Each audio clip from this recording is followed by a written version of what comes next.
Welcome, everybody. Welcome. Just getting started here, jumping right in at 4:26, no less, on December the 20th. It's great to have you all here. Hi, William. Welcome, buddy. Dubs Welsh. Nice, dude. Are you Welsh? That would be awesome. My wife is Welsh. I'm going to hang out with you guys here for a minute and get things underway. Welcome, early birds. I know I'm early. Don't get mad. Right on, man. Are you in Amsterdam? Do you live overseas? Hi, Yvette. Welcome. Hi, Michelle. Yeah, it's great to have you, Michelle. We're mystics. Yeah, very true. Very true. The Celtic history is so important to the West. Yeah, a forgotten world. Hello, Merry Christmas, and everybody. Happy winter solstice.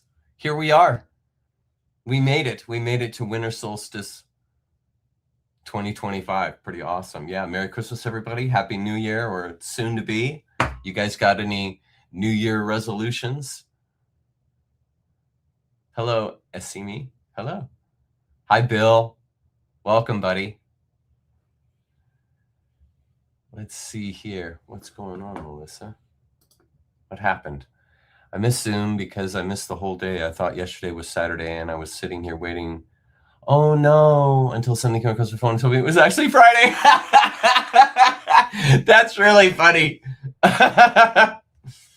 Nice. I think losing track of the day is actually an exceptional quality, for sure. Hi, Brandon. Welcome. Nice. I'm glad it finally worked. Fantastic. Hey, what's going on? At my own pace. Nice. I like that. Beautiful child you have there. Awesome. Hello. Hi, Fortune. How's it going? Fortune, loved your presence at Zoom. Thank you for being there. Hi, Chuck, going to join your NFL. Yeah, right on, Annette. It's going to be so much fun.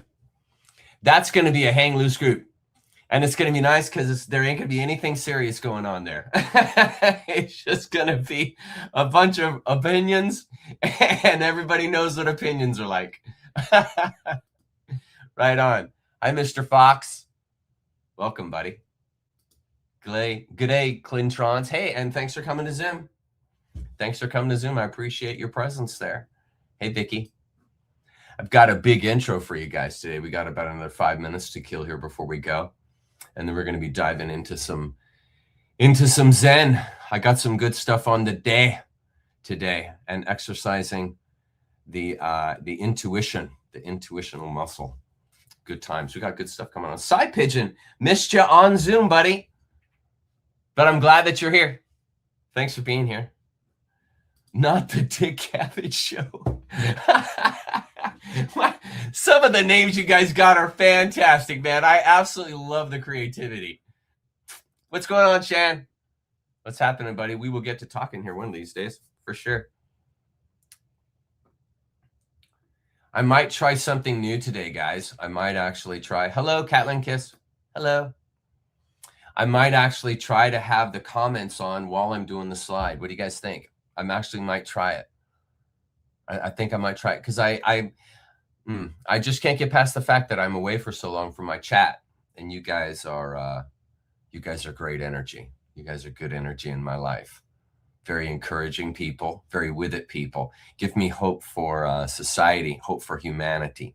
When I see the awareness in the chat, it is just a beautiful, beautiful thing. Absolutely beautiful thing. 36 degrees Celsius here. You know, I still have not gotten that Celsius Fahrenheit thing figured out, man. I still, the math between them is so crazy. It requires addition, I think, and multiplication and division. I mean, it's just crazy. Hi, Nab. Chuck, with all the loss I've had lately, I can't seem to grip what I'm missing from the lesson.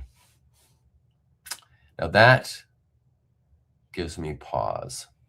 Chuck, with all the loss I've had lately, I can't seem to grip what I'm missing from the lesson. Are you thinking that the losses are some kind of result of something? Like some kind of thing you're doing wrong? That would be a good question. You know, Melissa, that'd be a good question to pose in Zoom. It's exactly why I do the Zooms, for those really good questions like that. I need to understand your connection between these two things, the missing the lesson and the losses. I need to understand how you're connecting those two things. Here. I really don't take in much during the slides. I have to go back and study them, but I appreciate you sending them beforehand. You're welcome. You're welcome. I send last week's slides. The new slides are new for everyone today. So all the Zoom members are going to get slides from this week, this coming week, right? And then the following, they get the next. Because I don't send the slides out before I present them. I think about 9. That's really hot. That's really hot, Catlin Kiss. Yeah, you know, me too. I still can't get it right. And I watch F1 and they always give all the temperatures in Celsius, and I still haven't figured it out yet.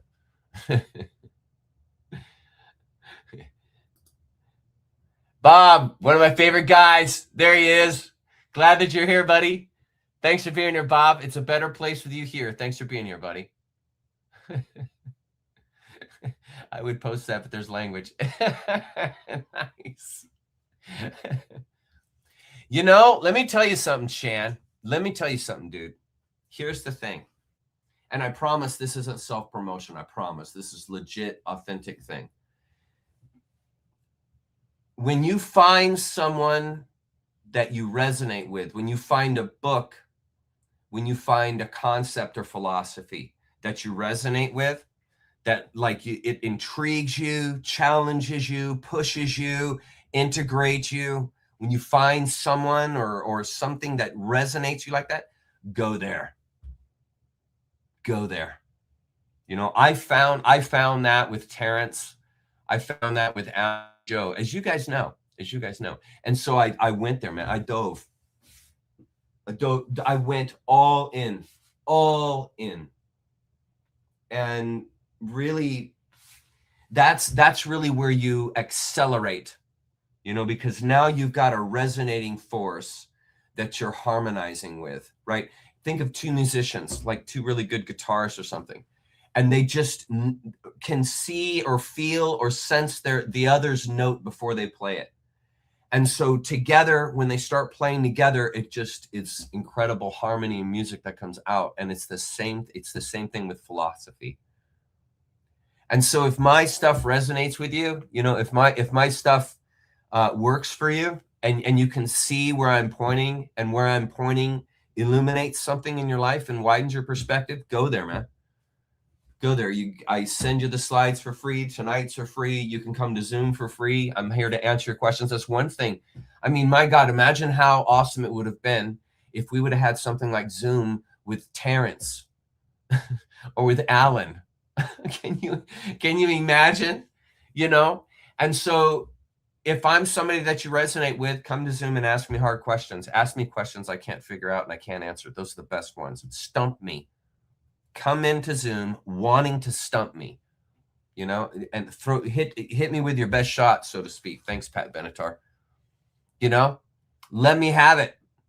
And it would have been the same exact thing I would have done to Terrence, man. I would have gotten my notes together, man. I would have gone to him and said, okay, man, like we're gonna get somewhere today together. So yeah, if you resonate with my stuff, my God, absolutely dive in. Yes, I do. Led Zeppelin. I love Led Zeppelin more than life itself. Nothing like listening to Led Zeppelin. Hi, Clueless. What is going on? Okay, we're about there, guys. So what I'm going to do tonight, just to let you know, I mentioned this earlier. What I'm going to do tonight is I'm going to have live chat up while I do the slide. And let's see how it goes. If it's a total flop and it's terrible, I won't do it. But let's see how it goes, so that while I'm reading, if you guys got a question, let me know. Okay, let me know while I'm in the slide, so that way you don't forget it and it's relative. Okay, so I got 25 minutes right now of Alan Watts. We're continuing on his lecture on ecstasy, inevitable ecstasy, and this one is a good one. Pay attention. There's some really good concepts that he talks about in here, which is the natural mind, being in the natural state, the natural mind, which is the mind of no try. You're not trying to be authentic, right? The fake state. You're not trying to be kind. You're not trying to love. You're not trying to show compassion. It's just coming out. You can't stop it, like you can't stop the love you have for your child. You can't stop it. And it's the same. You want that same exact inspiration, motivation in all of life, you see, not just towards your child that you can love and adore and connect to instantly without thinking about it. Not just the child, but now take that idea and move it into how you see and approach the world. Yeah? Okay, we're going to get started on that. Here's Alan. You guys ready? Okay, I'm excited. Here we go. Here, this. Here, this. No, not that. Here we go. The thing that we feel as being myself. See you guys in a few minutes, all right? See you. It's certainly not the whole body.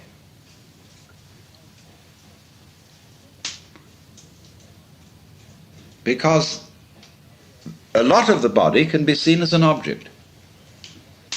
In other words, if you stand, stretch yourself out, lie on the floor, and turn your head and look at yourself, you know, you can see your feet and your legs and all this up to here, and finally it all vanishes, only there's a sort of a vague nose in front.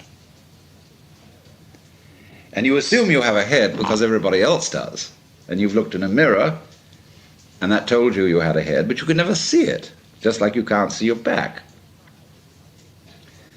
So you tend to put your ego on the side of the unseen part of the body, the part you can't get at, because that seems to be where it all comes from and you feel it.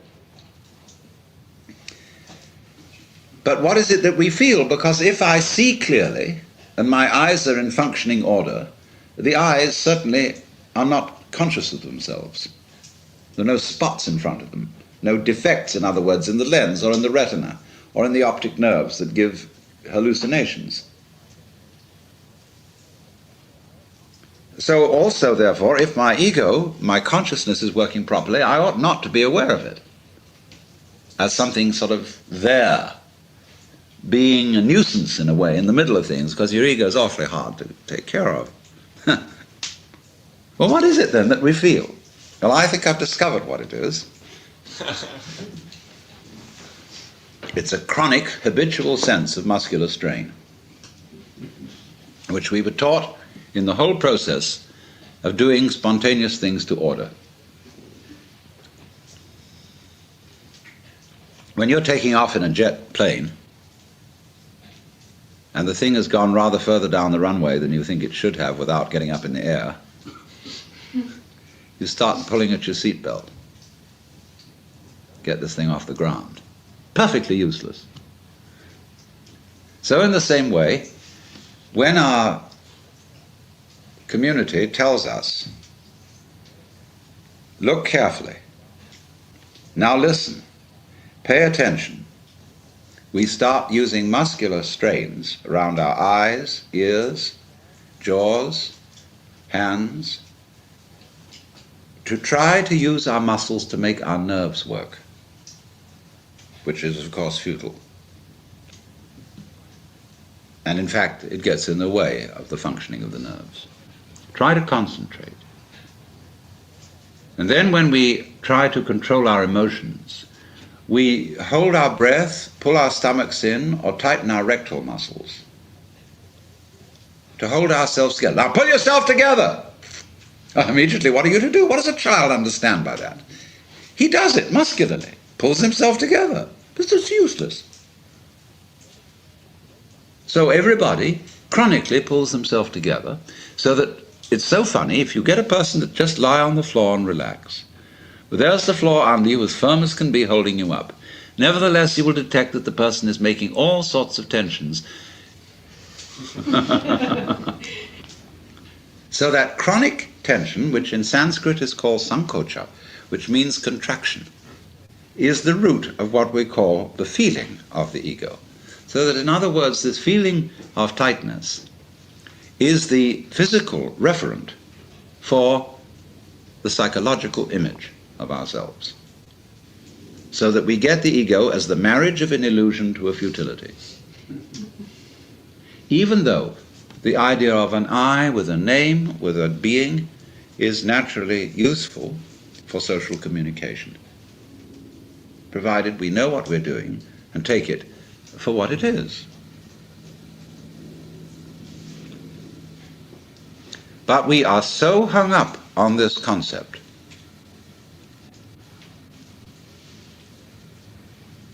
that it confuses us, even in the proposition that it might be possible for us to feel otherwise. Because we ask the question, if we hear about people who have transcended the ego, well, we ask, how do you do that? Well, I say, what do you mean? You, how do you do that? Because the you you're talking about doesn't exist. So you can't do anything about it. Any more than you can cut a cheese with a line of longitude. Now that sounds very discouraging, doesn't it? But let's suppose now you are babies again, and you don't know anything.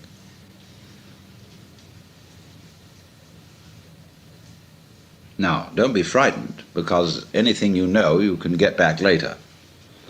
But for the time being, here is our awareness. And let's suppose you have no information about this at all and no words for it. And that my talking to you is just a noise.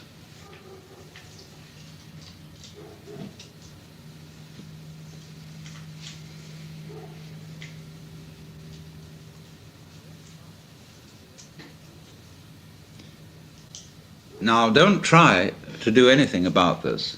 Don't make any effort.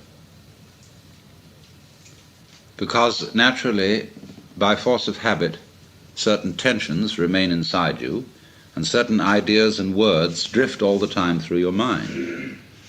Just like the wind blows or clouds move across the sky. Don't bother with them at all. Don't try to get rid of them. Just be aware of what's going on in your head, like it was clouds in the sky,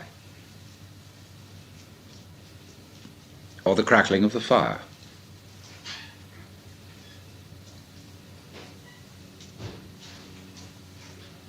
There's no problem to this. All you have to do, really, is look and listen without naming, and if you are naming, never mind. Just listen to that.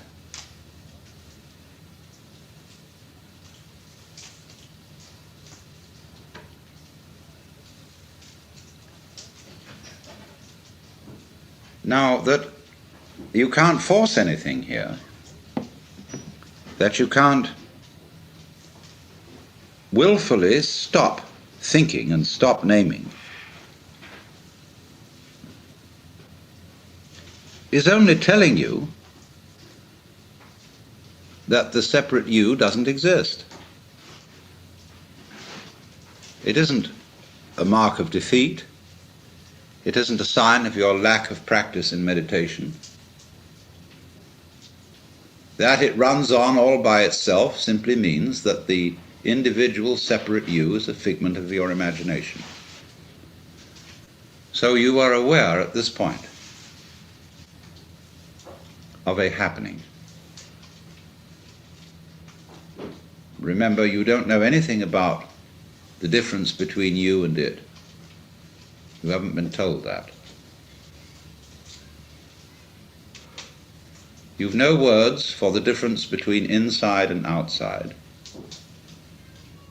between here and there,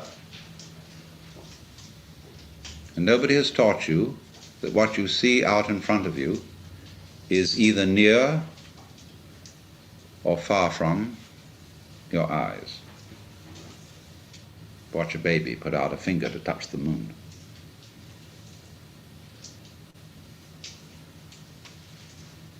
You don't know about that.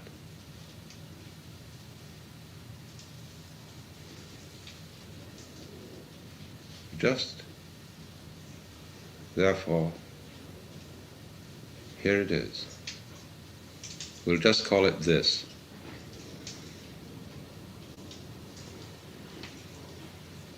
And if you will feel it, the going on, which includes absolutely everything you feel.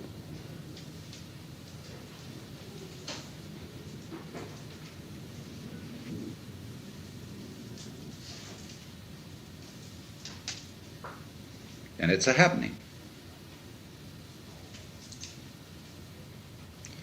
It doesn't happen to you, because where is that?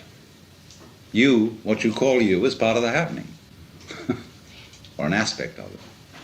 Has no parts. It's not like a machine. And it's a little scary, because you'd say, well, who's in control around here? Why should there be anyone? Now, that's a very weird notion we have, that processes require something outside them to control them. It never occurred to us that processes could be self-controlling, even though we say to someone, control yourself. We can always, in order to think about self-control, we split a person in two, so that there's a you separate from the self that's supposed to be controlled. Well, how can that achieve anything? How can a noun start a verb? Yet it's a fundamental superstition that that can be done. So you have this process, which is quite spontaneous, going on. We call it life. It's controlling itself. It's aware of itself. It's aware of itself through you. You are an aperture through which the universe looks at itself. And because of it's the universe looking at itself through you, there's always an aspect of itself that it can't see. So it is like that snake, you see, that is pursuing its tail, because the snake can't see its head, like you can't. So therefore, we always find, as we investigate the universe, make the microscope bigger and bigger and bigger, and we will find ever more minute things. Make the telescope bigger and bigger and bigger, and the universe expands because it's running away from itself. It won't do that if you don't chase it.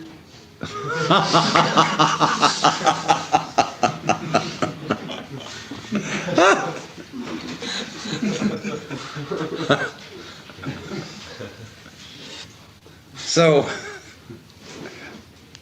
who's doing the chasing? The universe is chasing its own tail, you see. It's the thing we're talking about, this Tao. And it's a game of hide and seek. Really, when you ask the question, who is doing the chasing, you are still working under the assumption that every verb has to have a subject. That when there is an action, there has to be a doer. Well, that's what I will call a grammatical convention, leading to what Whitehead called the fallacy of misplaced concreteness. Like the famous "it" in "It Is Raining." So when you say, there cannot be knowing without a knower. This is merely saying no more than there can't be a verb without a subject. And that's a grammatical rule and not a law of nature.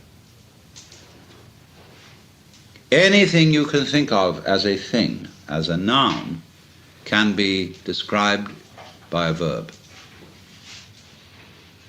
And there are languages which do that. It sounds awkward in English, but face it, when you look for doers as distinct from deeds, you can't find them. Just as when you look for stuff underlying the patterns of nature, you can't find any stuff, you just find more and more patterns. There never was any stuff, it's a ghost. What we call stuff is simply patterns seen out of focus, and it's fuzzy, so we call it stuff. You know, like that K-pop. So, we have these words: energy, matter, being, reality, even Tao. And we can never find them. They always elude us entirely. Although we do have the very strong intuition that all this that we see is connected or related. So we speak of a universe, although that word really means one turn. It's your turn now. Or like you make one turn to look at yourself, but you can't make two turns and see what's looking. So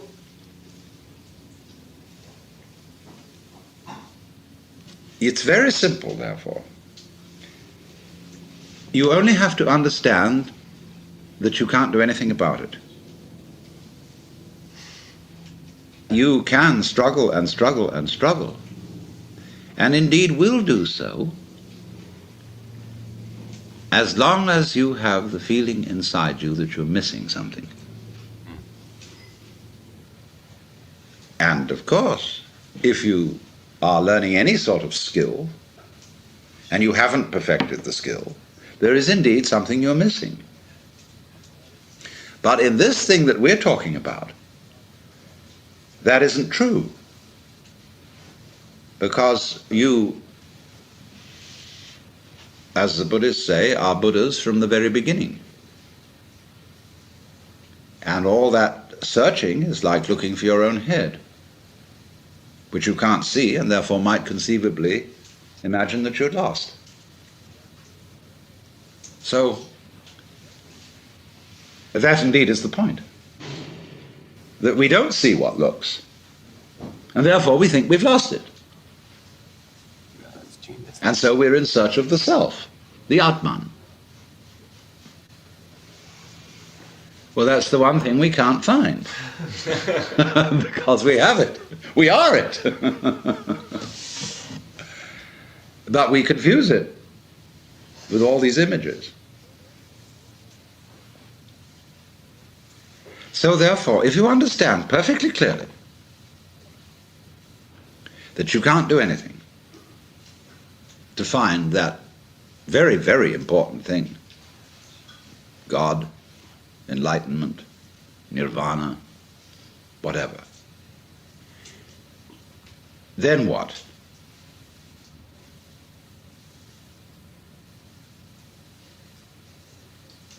Well, I find, it's so stupid, because even if I tell myself, well, there's nothing I can do about it, why did I say that? You see? Why did I say that? Why did I go out of my way to tell myself there's nothing I can do about it? Because in the back of my mind there was a funny little feeling that if I did tell myself that, something different would happen. See? All right. So even that doesn't work. Nothing works. Now, when absolutely nothing works, where are you? Well, here we are. I mean, there's this feeling of something going on. Now, the world doesn't stop dead when there's nothing you can do. There's something happening. Now, just there, that's what I'm talking about. There's the happening. When you are not doing anything about it, you're not doing anything about it, you just can't help it. It goes on despite anything you think or worry about or whatever. Now, there is the point. Right there. And remember, although you will think at first that this is a kind of determinism, there are two reasons why it isn't.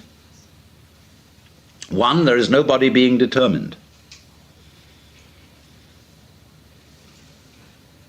Now, other people think of determinism as the direction of what happens by the past, the causation of what happens by the past. Now, if you will use your senses, you will see that that is a hallucination. The present does not come from the past. If you listen, and only listen, close your eyes, where do the sounds come from according to your ears?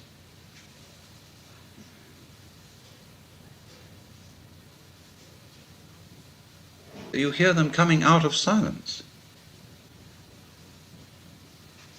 The sounds come and then they fade off. They go like echoes, or echoes in the labyrinths of your brain, which we call memories. The sounds don't come from the past. They come out of now and trail off. And that is recollected as the trailing off echo like the wake of a ship. And so just as the wake doesn't move the ship, the past does not move the present, unless you insist that it does. And if you say, well, naturally I'm always moved by the past, that's an alibi. And it completely fails to explain how you ever learn anything new. That's why all the psychologists who are mostly behaviorists are completely bogged down in trying to find a theory of learning. Because according to the theory of learning that we have, everything that new that you assimilate is really only learned when translated into terms of what you already know. So in that sense, learning becomes like a library which increases only by the addition of books about books already in it. A lot of libraries are indeed like that. So that's what we call scholasticism.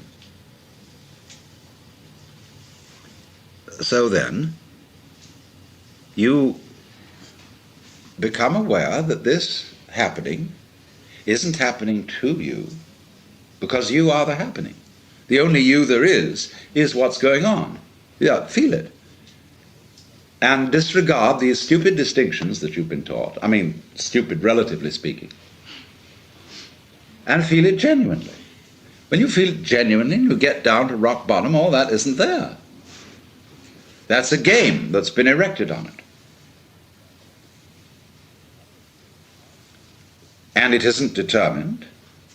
In other words, you get this odd feeling of a synthesis between doing and happening, in which doing is as much happening as happening, and happening is as much doing as doing. And if you're not very careful at that point, you'll proclaim yourself God Almighty in the Hebrew Christian sense. Like Freud alleges babies feel that they're omnipotent. And in a way they are. I am omnipotent insofar as I'm the universe.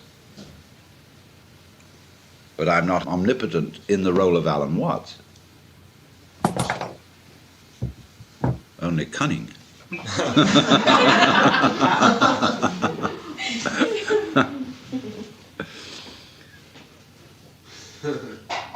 So now then, this sensation of the happening is basic to all we want to explore.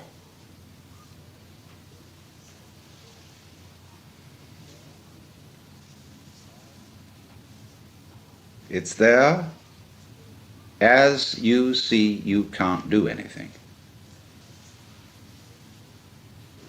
And that as you see you can't do anything, you don't go and distract yourself with something else. Any sort of distraction. Because if you do that, you will miss what follows from the feeling of what is going on when you're not doing anything. When you're not able even to not do anything. See, this is a sticky place. You can't get in and you can't get out. That's why it's called in Zen the mosquito biting the iron bull. Or the man who swallowed the ball of red-hot iron, which he can't gulp down and can't spit out. See, it's that difficult. What are you to do or not do? And that tells you, you see, that dilemma, that what you thought was you just isn't there at all.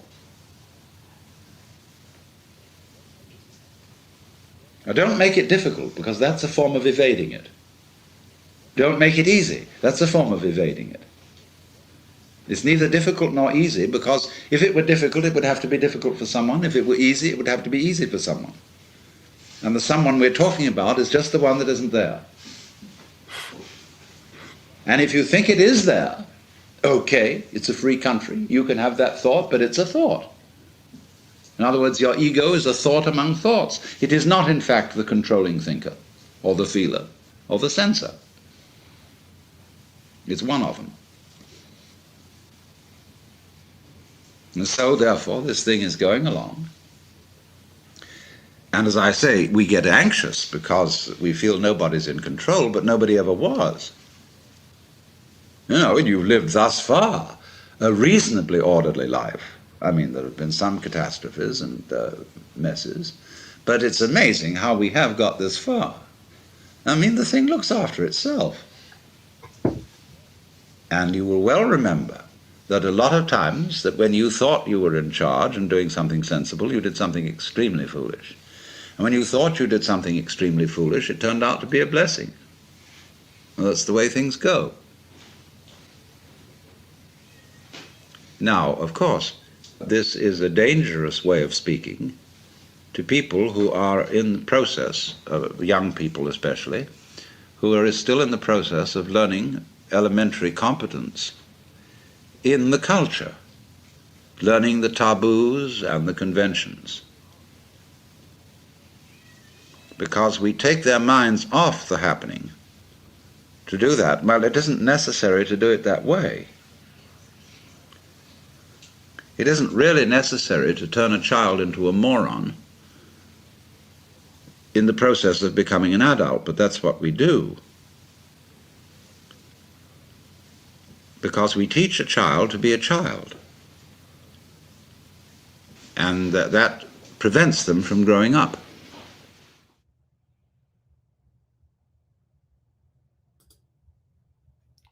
Brilliant. Did you guys like it? I love Alan.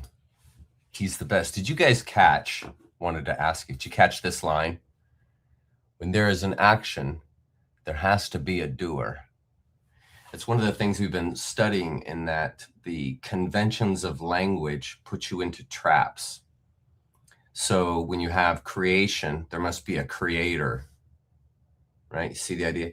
When you have salvation, there must be a savior, right? There's got to be a noun there with that verb.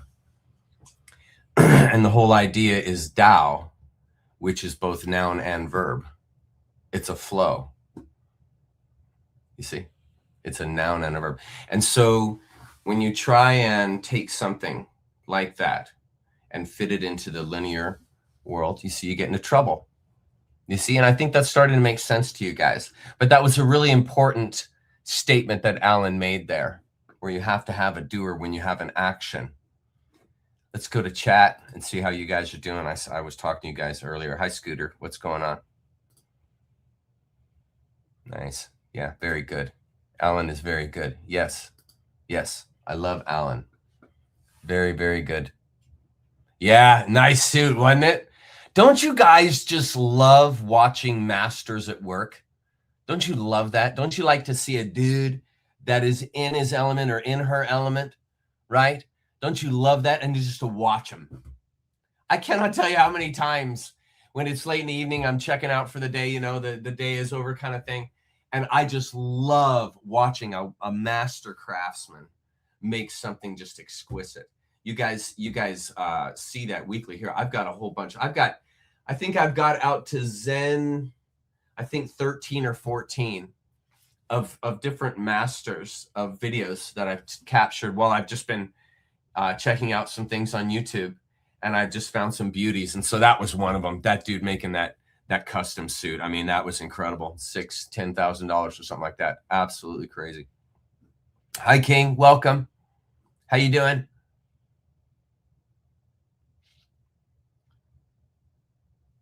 Yeah. Excuse me. Can you imagine under the tutelage of like a Joseph Campbell or Alan Watts? Come on, man. I mean, that would be incredible. This process is like the flow, the unseen flow doing what it does best when on. Yeah, exactly. Exactly. You don't interrupt. And that's a great example there, Bob. It's the same thing when you're in a flow and you get interrupted. You're disrupted. And if you did the same thing for that master, you would disrupt him. And it's the same. Now take that concept of being in the flow, Bob, right? And then your mind gets in the way, right? Just like if you're watching the guy on the screen and he's making a suit and you come in and you like start grabbing his stuff and start moving his stuff around and you get in the way of the flow. And that is exactly, Bob, that is the ultimate picture. That is exactly the mind when the mind gets in the way. When the mind tries. You just nailed it, Bob. When the mind is trying, it's the exact same thing as getting in the way of the master, because the heart is the master, you see. And when the mind tries, it gets in the way of the heart, the master, the omniscience within you, the all-knowing sense that you simply tap. You just tap it and it's there. It's these kind of things that will awaken you guys. It's these kinds, when you repeatedly hear, like what Bob just brought up, what I just brought up, when you repeatedly hear these examples, it will begin to sink in. You will begin to see where you've been delusional, and you'll begin to see where there's clarity. And it will make itself known. Your mind won't have to try. It will see the patterns, and the patterns will just open it. It will just open it right in front of your eyes. It's like that event that you have that jarred you and finally awakened you. And from that moment of that event, you said, okay, I have awakened to my situation. That's why that just happened to me. That's my real reality. I have to change. I have to change my course if I want a different reality, or I'm going to keep getting kicked in the face.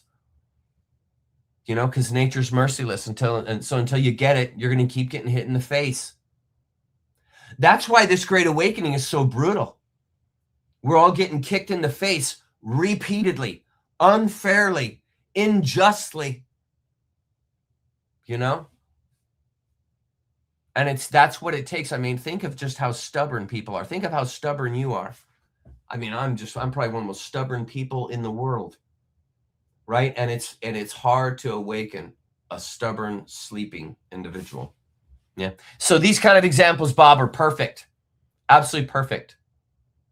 No, they are part of the flow, Fortune. They are part of the flow. That's why you integrate dreams. Right? That's why you integrate dreams. You learn what was the flow that my mind created. That's okay. There's nothing wrong with playing hooky. I got no problem. I like my students that play hooky. I'm fantastic with this. It'd have been so funny as if I'd ever been a teacher. I would let all the kids break all the rules. They'd have fired me instantly. Yeah, that's it, Shan. That's it, buddy. Trauma will do it. Trauma will awaken you, and it can also break you. Trauma can awaken you, but if it goes too far, and oftentimes it does, it will break you, and it will take a lifetime to recover. Yes. And sometimes you don't fully recover, actually. Repeatedly. Exactly. Yeah. Good call there. What is this? Silver WM7s. Yeah. Turn those devices off. I hear you. Yeah, redheaded. I like that. A redhead saying that. That was funny. Very good. Hi, 9mm. Welcome. Let's see. Yeah. Isn't it tough? These are some of the distortions. ADHD is another distortion, attention deficit disorders. Yeah, they're screwing with our nerve systems, especially with the vaccine foods. Let's see. Yes, Shan. Hey, 9mm. Let's see. That's the point. Yeah, to pack a lot in. Just like Alan did, I am following the lead of Alan and Joe and Terrence, and that you go back again and again, and there's meat for you to chew on for sure. That is awesome. That's how we learn. Hi, Gretchen. Welcome. What's going on? Great to have you here. Let's get going. Let's get started on the lecture. Let's get rolling with this. Now, I'm going to keep believe it or not, I'm going to try to keep the chat up while I do my reading. So let's see here. Let me get here. Let's see chat comments here and then add stage here. Okay. So welcome. We are week 9, everybody. Saturday, December 20, 2025. I put in a new quote. One loses joy and happiness in the attempt to possess them. Do you see? That again is ringing the truth that this lecture series is trying to convey to you. And that is, love isn't a choice, right? Trying to possess, trying to hold is not love, right? Love is release. So if we want to experience love, we let go. I don't attempt to possess it. That's why when I'm commanded to love, right in that moment, the love is destroyed. It's the same thing as the parent who says to the child, you must love me. You have to love me or I'm going to punish you. Does that foster love? No, it fosters obedience, right? And that's not what you're chasing here. We didn't come here to be obedient. We came here to love, you see? And so it's little hints like this. One loses joy and happiness in the attempt to possess them. That's very Zen.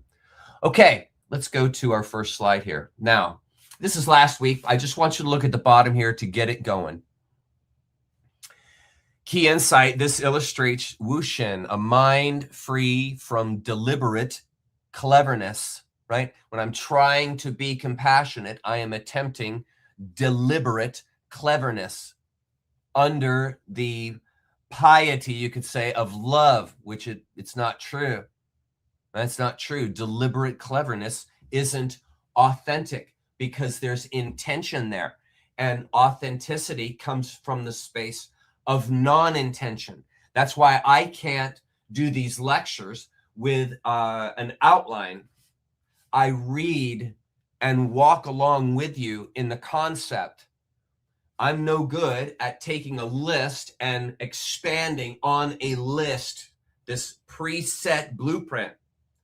My way of walking the space is free of deliberate cleverness in the sense of I read along with you, and then whatever comes in mind, I mean, you guys see I don't got any notes here? Whatever comes in mind, pops in my mind, I deliver it.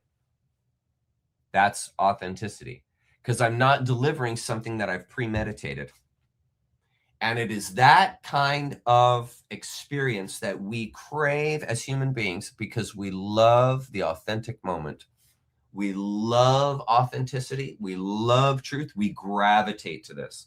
And it brings resonance and harmony out of us without our even trying. That's why I said at the beginning of this saying, if you find a philosopher, if you find a concept, if you find a lecturer, sorry, I hope I didn't stop in. If you find a lecturer, go there.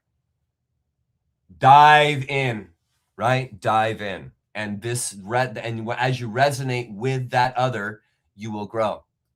You see how it works? This is how we grow. Okay, allowing for natural responses like a baby.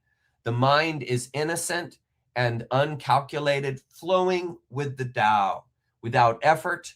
Here it is, without action, intention without intention, doing without doing.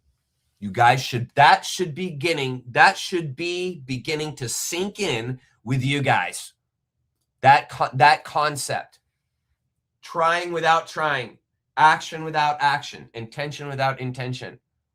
That should be sinking in, and that is the way of the Tao. That's the way of the Tao. Next slide. Okay. No mind, shin, and spontaneous virtue.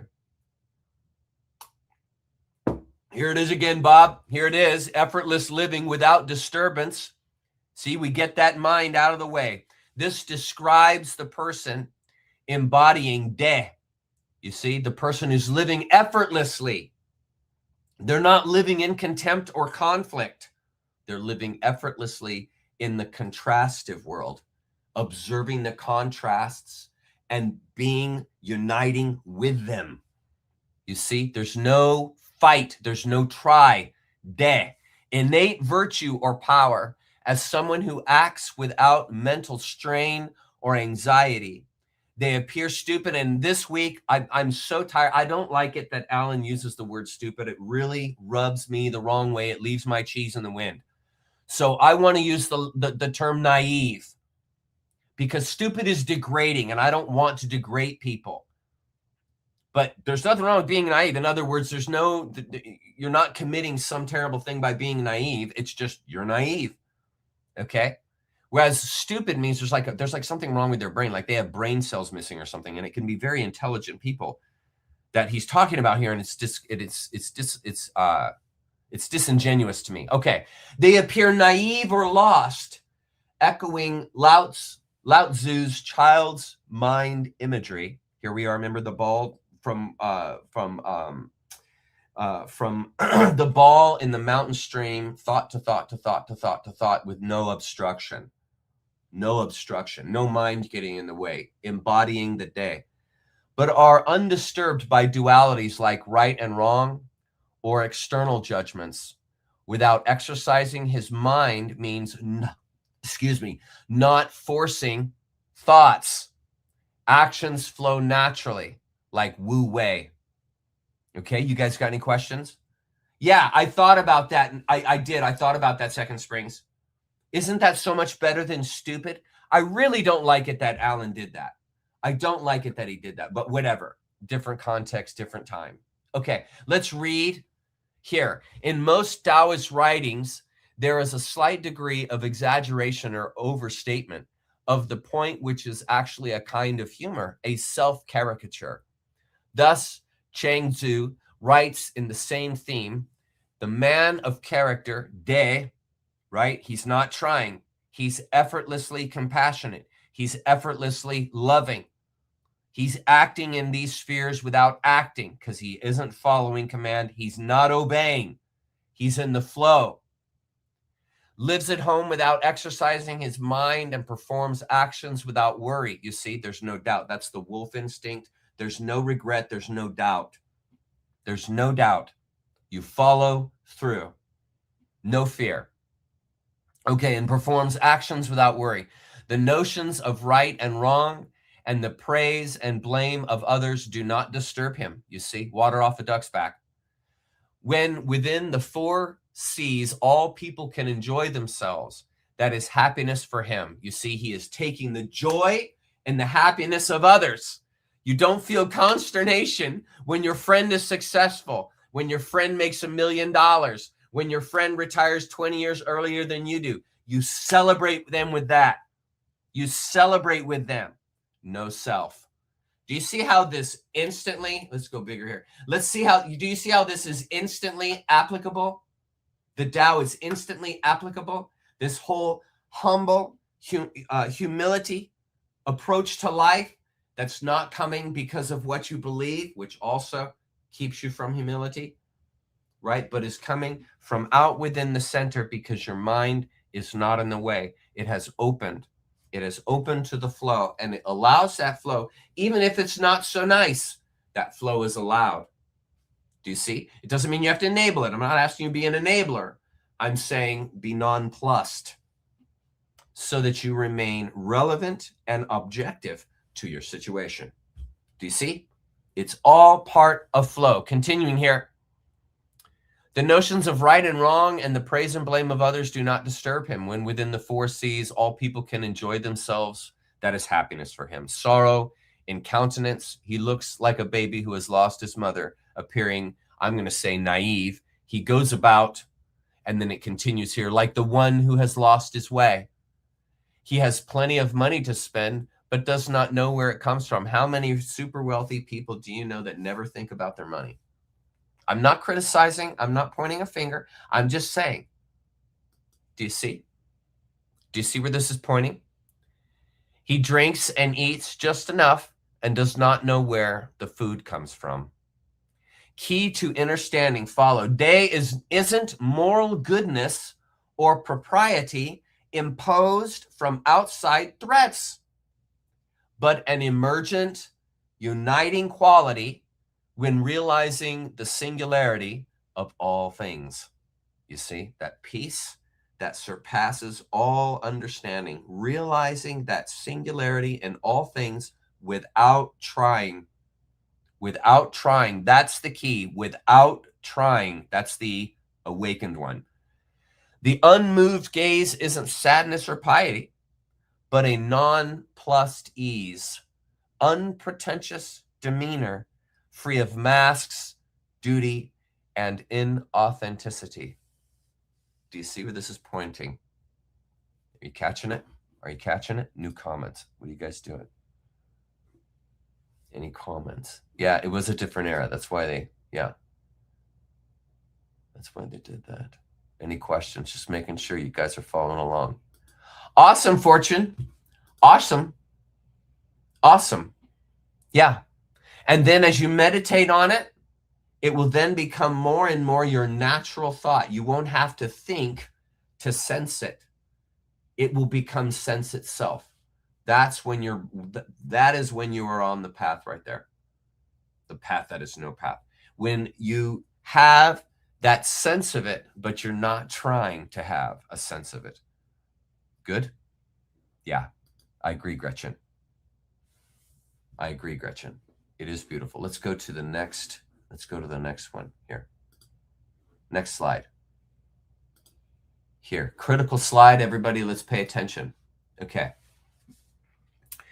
Creating the okay, I forgot I wrote this. Okay, creating the Christo multi persophrenia, the Christo multi persona frena. Sorry, the Christo multi persona frena. And I made up this word to not only catch you and to make you look at it and think about it, but it ties into what happens or how a person is turned into a Christophrenia. Here we go.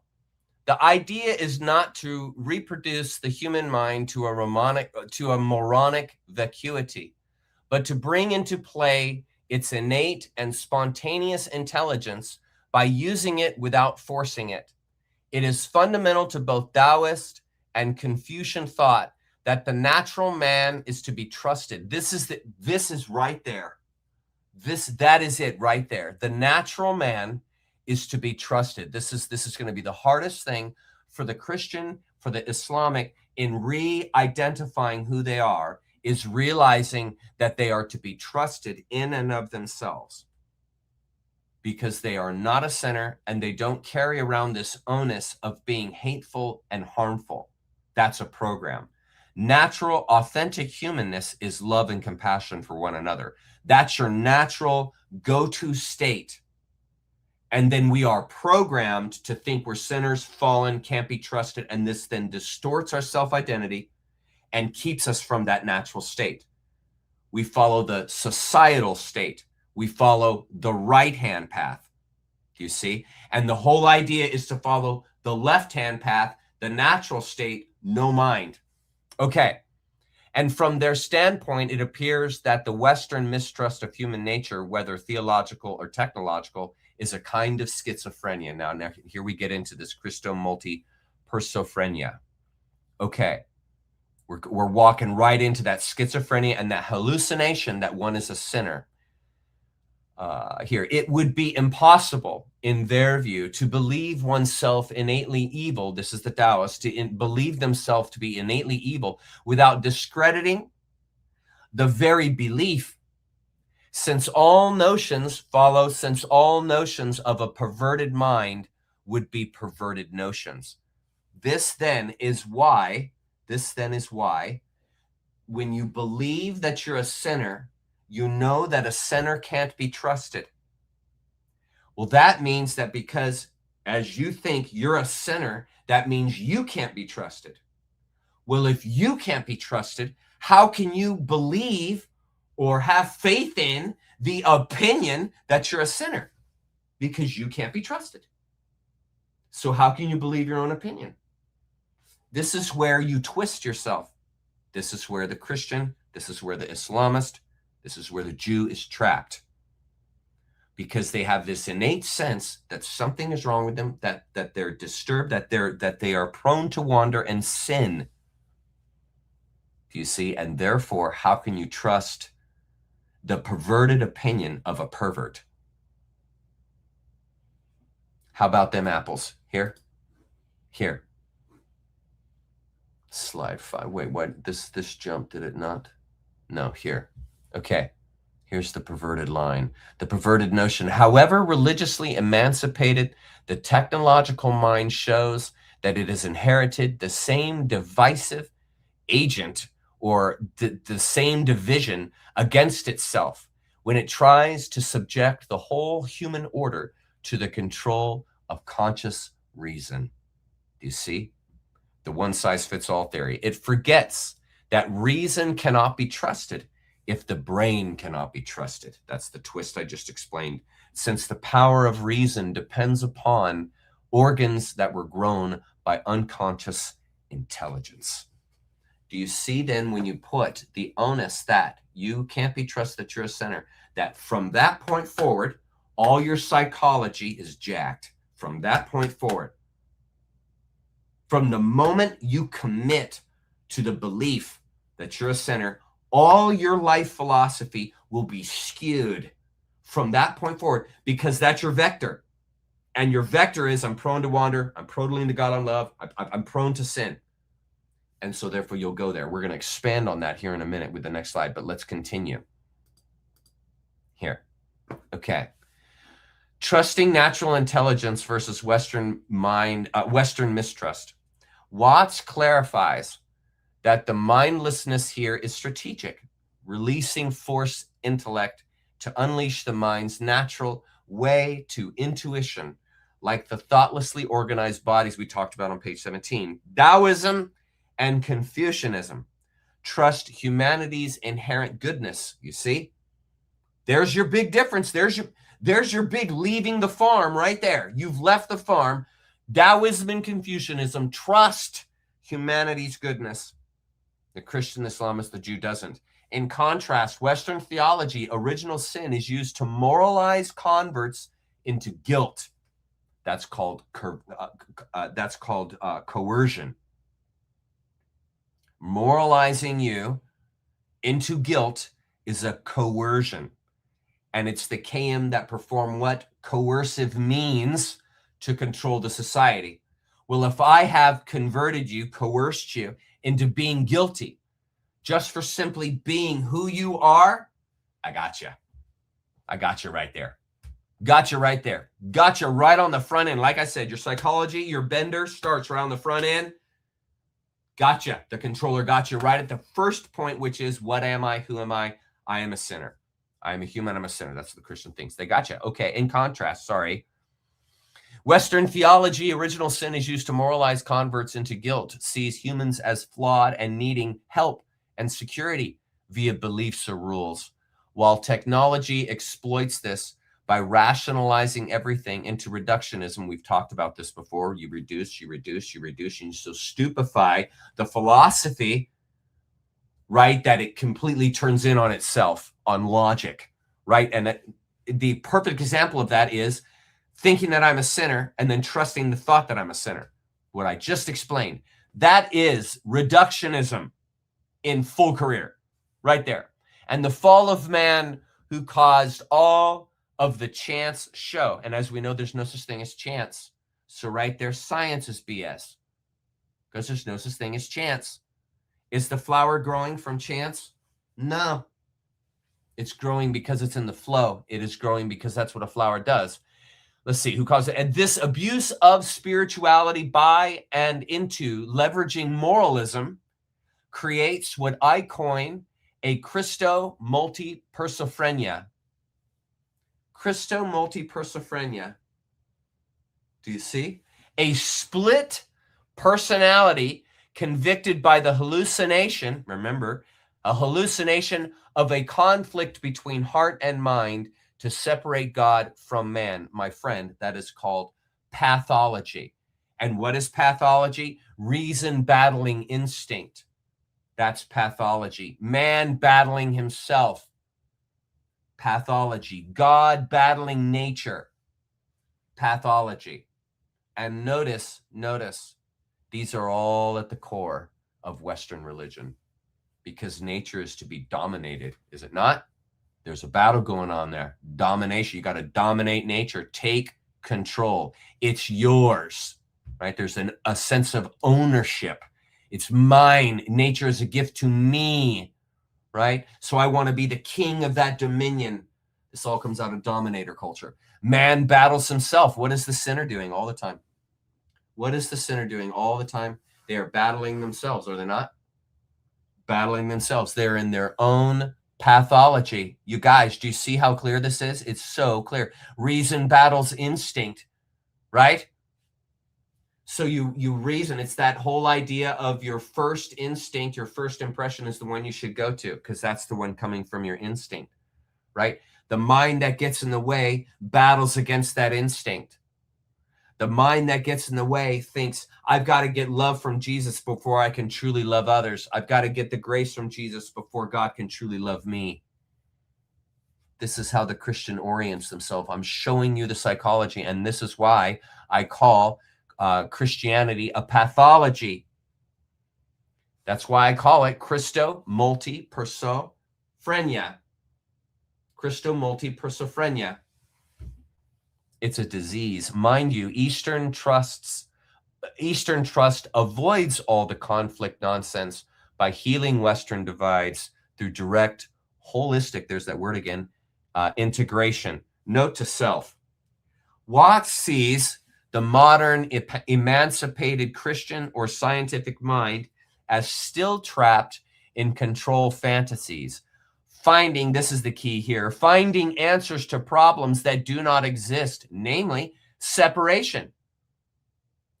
Problem doesn't exist, but the Christian has the answer. Sin doesn't exist, but the Christian's got the answer for that too.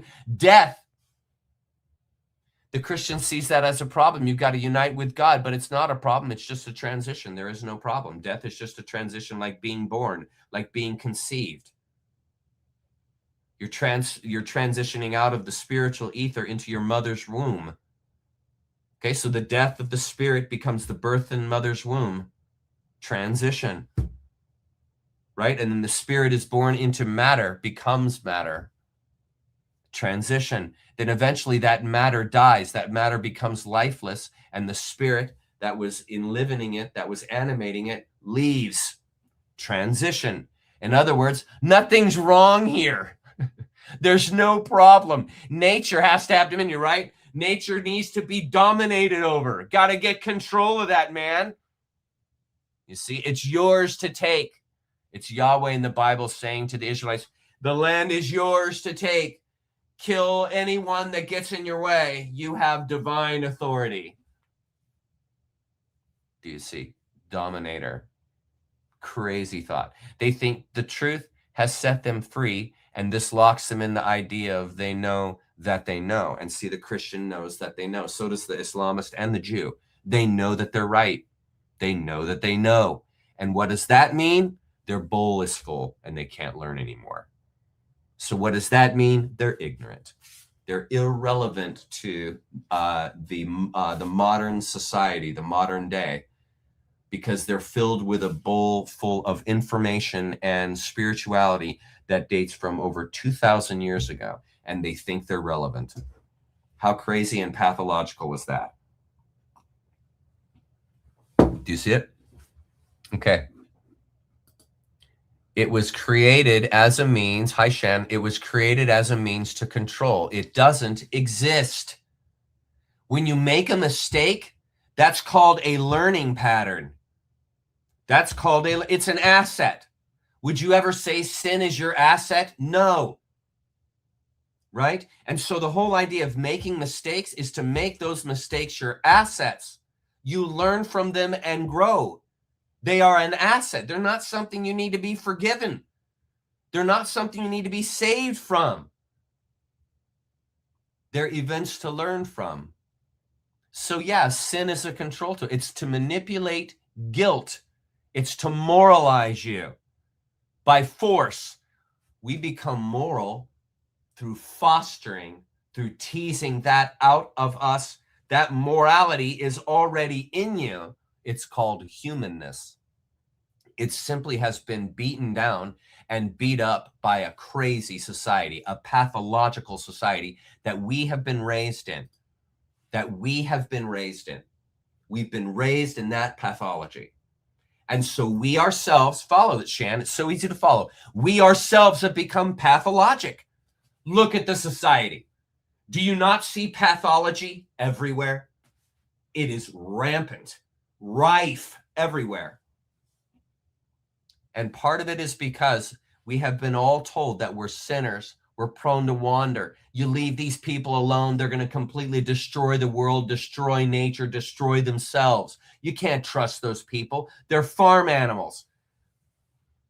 You see, you got to put rules and regulations on them, and you got to moralize them and guilt them, or my God, they're going to destroy each other. No, dude, we've been programmed to destroy each other through endless and ceaseless conflict, fighting, guilt tripping, shaming. We've been abused. I wasn't kidding when I made those egregore videos. I wasn't kidding when I said we all have been raised in an abuse world. We've been in farms where all they do is abuse us all the time. That's where we're all coming from. And that's why it's so hard to awaken, because it's so hard for us. It's so hard for the Christian, the Islam, the Jew, to see the world as a paradise and not a purgatory, because they're running a race they got to win. They're enduring a world where Satan is going to get them and eat them, take them, right? That's abuse. That's how I make inhumane humans. I tell them they're sinners. I beat them down, telling them that how bad they're going to be if they don't have a God to hold a club over their head. Right? I tell them you can't be trusted. You're not trustworthy. You can't be trusted. You got to have an accountability group. You got to have accountability partners. You got to have people following up on you, because by God, you're going to screw up. And what does that do psychologically? You're going to for sure screw up, because that's what you believe about yourself. That's what you think about yourself. This is what sin does to people. That's what the idea of sin does to people. It destroys them. Yes, that's a very good way to put it. Second Springs, thank you for that. That is a beautiful way to put it. We have been domesticated. You are right. You are right. You are exactly right, Brian. Shame, fear, guilt, that is their weapon. Exactly. Exactly.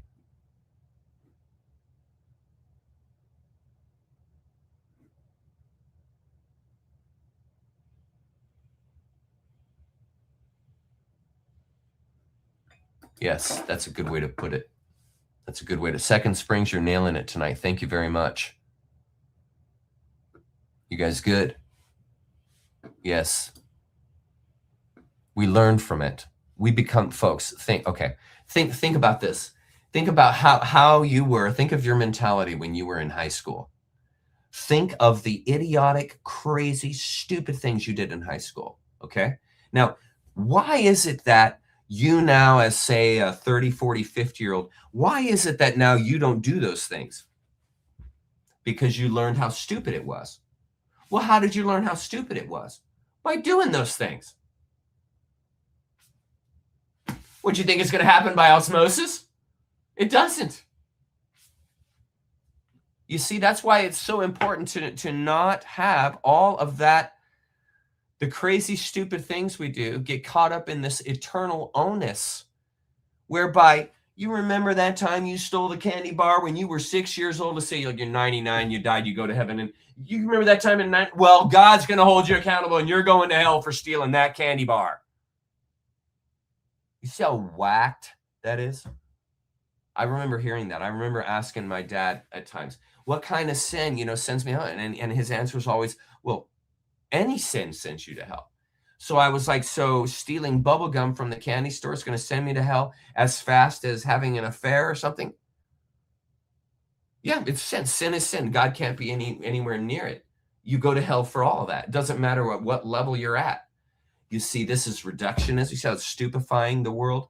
It reduces sin all into the same category because any of it sends you to hell, right? So it reduces the impact. And then think of when you're asking forgiveness, think of believing, having an idea that these sins, these terrible things that you did, these immoral things that you did, just one little prayer and boop, all good, brother, far as from the east to the west, man. How do I set someone up into a recidivism, repeat offender? How do I do that? I allow them to commit any sin that they commit as heinous and as terrible. Let's say they commit rape, and all they got to do is just say one little prayer, and boop, all good, you're forgiven. God doesn't even remember what you did, brother. Do you see how insane that is? And that's what they teach. Instantly forgiven. In fact, you're forgiven before you even commit the sin if you're one of these predestiny folk, and there's a few of those too, where they think from the moment you confess Jesus as your Savior and Lord, you're already forgiven for sins you haven't even committed yet. Pathology. That's called pathology. And people who teach others that are insane. They are insane. And they are spreading harm. You see? Good. Let's continue. You guys got any questions? Good. You have to start to understand that there's no such thing as sin, that it's a Catholic Church invention used to control you. So, hey, maybe this will motivate you. Think of every time you consider yourself committing a sin or that you believe in sin, think to yourself, you know what? Every time I think that, I'm obeying the Catholic Church. I'm obeying the Pope. And that should put enough vomit into your mouth for you to really stop thinking like that anymore. Because to think that you're being obedient to the Pope, I mean, how nauseating is that concept? So understand, when you think you're a sinner, when you believe in sin, when you think you need grace, when you think you need God's forgiveness, understand you're thinking just like the Pope. You're thinking just like the pedophiles in the Catholic Church. You are taking on their mind. In other words, you have integrated the mind of the abuser. Remember what I said Stockholm Syndrome was? That's what you've done. You've integrated the mind of the abuser. You believe when they say your misdeeds are sins. You're saying, okay, I believe you. I'm going to integrate that. Mr. Abuser, I'm going to integrate your mind, your identity into me, your moral values, your truth. Pathology. This is how you make people pathologic. I'm telling you guys. Pay attention. Free yourself. Free yourself, friend. It's available to you. Freedom is available to you. Free yourself. And I'm not talking about religion. I'm not talking about some belief. I'm talking about philosophy, realization, awaken to the fact, and only you can do this, awaken to the fact that you're not a sinner. Awaken to the fact that you're not guilty, that you have no separation between you and God. None. Your misdeeds you will pay for. That's called accountability, and it happens in life. Eventually, you will get caught. Eventually, it will come back to bite you. Folks, I've lived 55 years. I've lived long enough to know. You make consistent mistakes over and over and over again, eventually you're gonna pay. You're gonna pay. And it's not gonna be God thumping you on the head. It's going to be reality thumping you in the head for acting pathologically. Continuing. Awesome. Law 526 Q3J. Awesome. That makes my day. Thank you. That makes my day. Right on, Kogi Carol. Welcome back, love. Glad to see you. I'm realizing the amazing thing about that only now, and I'm 61. Right on. Isn't it amazing, Kogi Carol, how long it takes some of us to get this stuff figured out? Isn't it incredible? I'm 55. Alan Watts was at the dojo, and he completely had transcended by 16. 16. I'm 55. I just started to realize a lot of this stuff in the last 10 years. And Alan was there at 16. Isn't it just so incredible? I have such admiration for people like that. I have such admiration for people like that. Hi, Leon. Yeah, exactly, Shan. Right there with you, brother. Right there with you. Isn't it incredible? It's incredible. Exactly. That's what I was doing. Oh, I was doing the worst things at 16. I was such an anarchist. I was blowing things up, making bombs. I was doing terrible things. Not nuclear like that. I would make acid bombs and crap. Stupid things, just idiot things. I blew up mailboxes. I was that guy. I was that guy. It's a terrible person. Terrible person. Yeah, right on, Miss Redhead. You got it. You guys understand. You do absolutely idiotic things. Idiotic things in your teen years. Idiotic. Idiotic. Okay, moving on. Let's go to next slide. Here. Okay, here. Okay. So, oh, sorry, this way. This is what you guys want. Okay. Okay. Here, the muscle of transformation. Now, here we go. Achieving unity and effortless flow. From a Taoist text, this describes a sage's progression.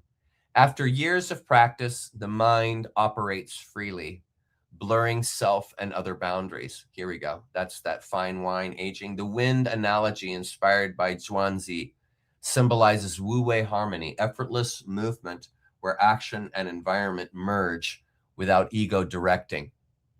Okay, now this is, I think this is the story. Is this the story? No, this is different. Okay, now listen to this.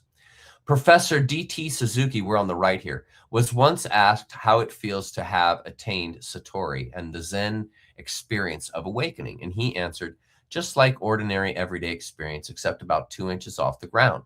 Thus, when asked to explain the art of riding on the wind, Lao Tzu, or Lai Tzu, gave the following account of his training under his master, Lao Shang. Now, listen to this. After I had served him for the space of 3 years, my mind did not venture to reflect on right and wrong. My lips did not venture to speak of profit and loss. You see, watch this happen. Then, for the first time, my master bestowed one glance upon me, and that was all. That's that moment I said earlier, guys, where you have that moment of epiphany and your life changes forever from that moment. Do you see? At the end of 5 years, a change had taken place. My mind was reflecting on right and wrong, and my lips were speaking of profit and loss. And then for the first time, my master relaxed his countenance and smiled. It's so good. At the end of 7 years, there was another change. Look at how long it's taking, guys. Look at how long awakening is taking. At the end of 7 years, there was another change. I let my mind reflect on what it would, but it no longer occupied itself with right and wrong. You see, you're transcending the words. I let my lips utter whatever they pleased, but they no longer spoke of profit and loss. Then, at last, my master led me in to sit on the mat beside him. So awesome. At the end of 9 years, my mind gave free rein to its reflections. My mouth free passage to its speech. You see, no obstruction of right and wrong, profit and loss. I had no knowledge. Either as touching myself or others, internal and external, were blended into unity. There it is. Unifying with others. That's one of the last stages. After that, there was no distinction between eye and ear, ear and nose and mouth. All were the same. My mind was frozen, my body in dissolution, my flesh and bones all melted together. Listen to this. I was wholly unconscious of what my body was resting on or what was under my feet. I was born this way. There it is. And that on the wind, like dry chaff or leaves falling from a tree. In fact, I knew not whether the wind was riding on me or I on the wind. Wow.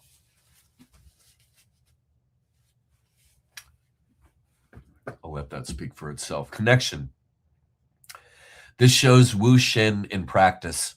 No separation. This is what I want for you guys. No separation between thinker and thought, right?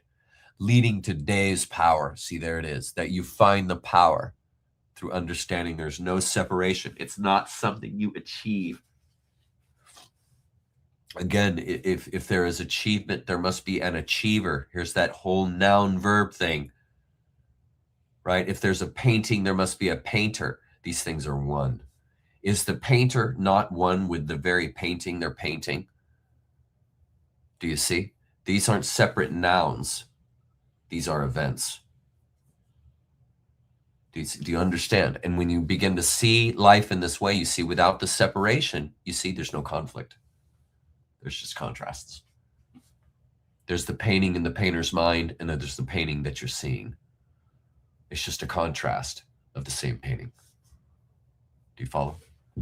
This is a muscle of transformation that forms over time. It is a process of realization through experiences, good and bad. Life slowly becomes an intoxication on the Tao, loose, adaptive, playful, and integrated. This is the picture of the person who doesn't take themselves seriously. Loose, adaptive, playful, integrated. No resistance. This is the place where Tao is pointing. Yes, yes, you're correct, Gretchen. That's it.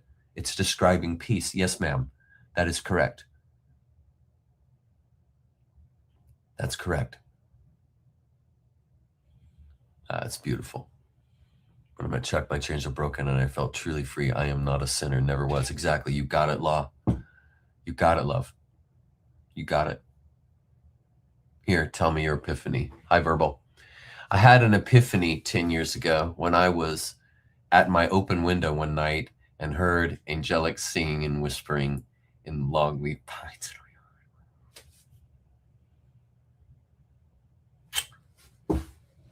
That's fucking awesome, man. Sorry for my language. That's it, man. That's it. That's it. One of my favorite experiences of my entire life was years ago. I was at freaking rock bottom, or another one, just another rock bottom, I should say. And I went outside, and it was mid-January, and there was about a foot of snow on the ground. And I walked probably half a mile to a park. And I sat down on a bench. And it was dead quiet. And I literally listened to the snowfall. And I could hear it hitting my ear, landing on my shoulders, and landing on the trees. I think I heard what you heard. It's nice to share that with you. Thank you, friend. Okay. Okay. Thank you for your grace. Thank you for your grace, Gretchen. That one slipped out. Sorry. Yeah. That's good. It's hard to do. It's hard to do. Been doing it for a while now. It's hard to do. Yeah. That's it. Yeah. Yeah, it is you, baby. It is you. Good. Good.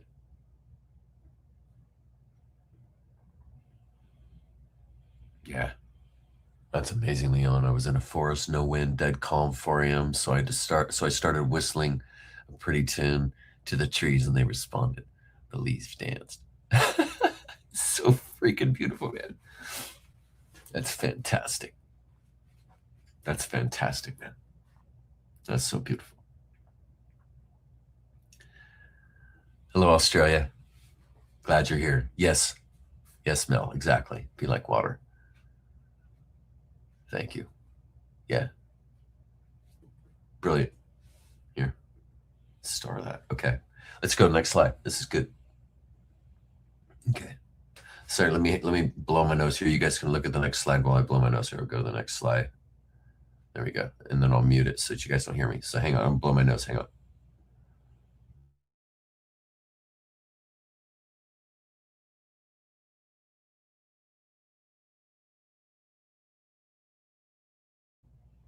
Okay. All right, I should be back. Yeah, it's showing me registered. Okay, here we go. Sorry, my eyes are red, guys. Just had a wonderful moment with a few in chat. That was brilliant. Thank you so much for sharing, guys. That was wonderful. The muscle of transformation, achieving unity and effortless flow. Page 23. Let's read this first. Which is to say, it is a state of wholeness. It is a state of wholeness in which the mind functions freely and easily without the sensation of a second mind or ego standing over it with a club. If the ordinary man is one who has to walk by lifting his legs with his hands, the Taoist is one who has learned to let the legs walk by themselves. You got it? The metaphor of that should just pierce you. Various passages in the Taoist writings suggest that no-mindedness is employing the whole mind as we use the eyes when we rest them upon various objects, you see, but make no special effort to take anything in. So you're not trying to see, you just look and you see.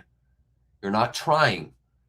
If I try, like squint my eyes when I don't get my focus any better, right? They're either working or they're not working, right? There's no trying.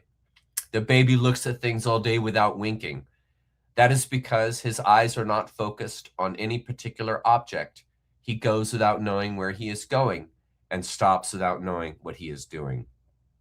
He merges himself with the surroundings and moves along with it.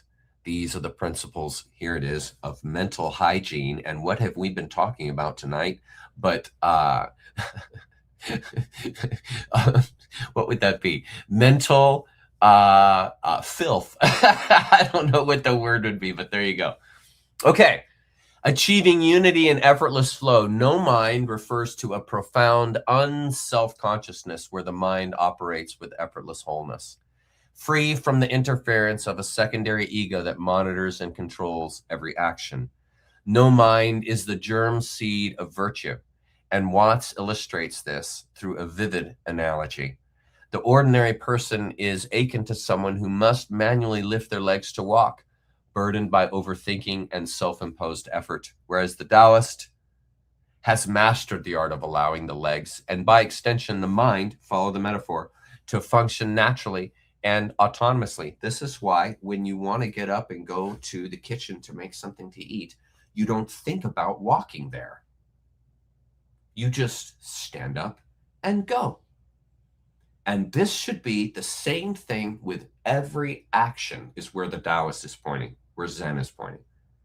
There's no thought, okay, now to go to the kitchen, you think I'm going to go get something to eat. So you don't go get something to eat. You think, okay, now I got to stand up and then I got to take about 14 steps and then I got to take a left. Okay, so I'm going to stand up here. This is the person who has anxiety in their head.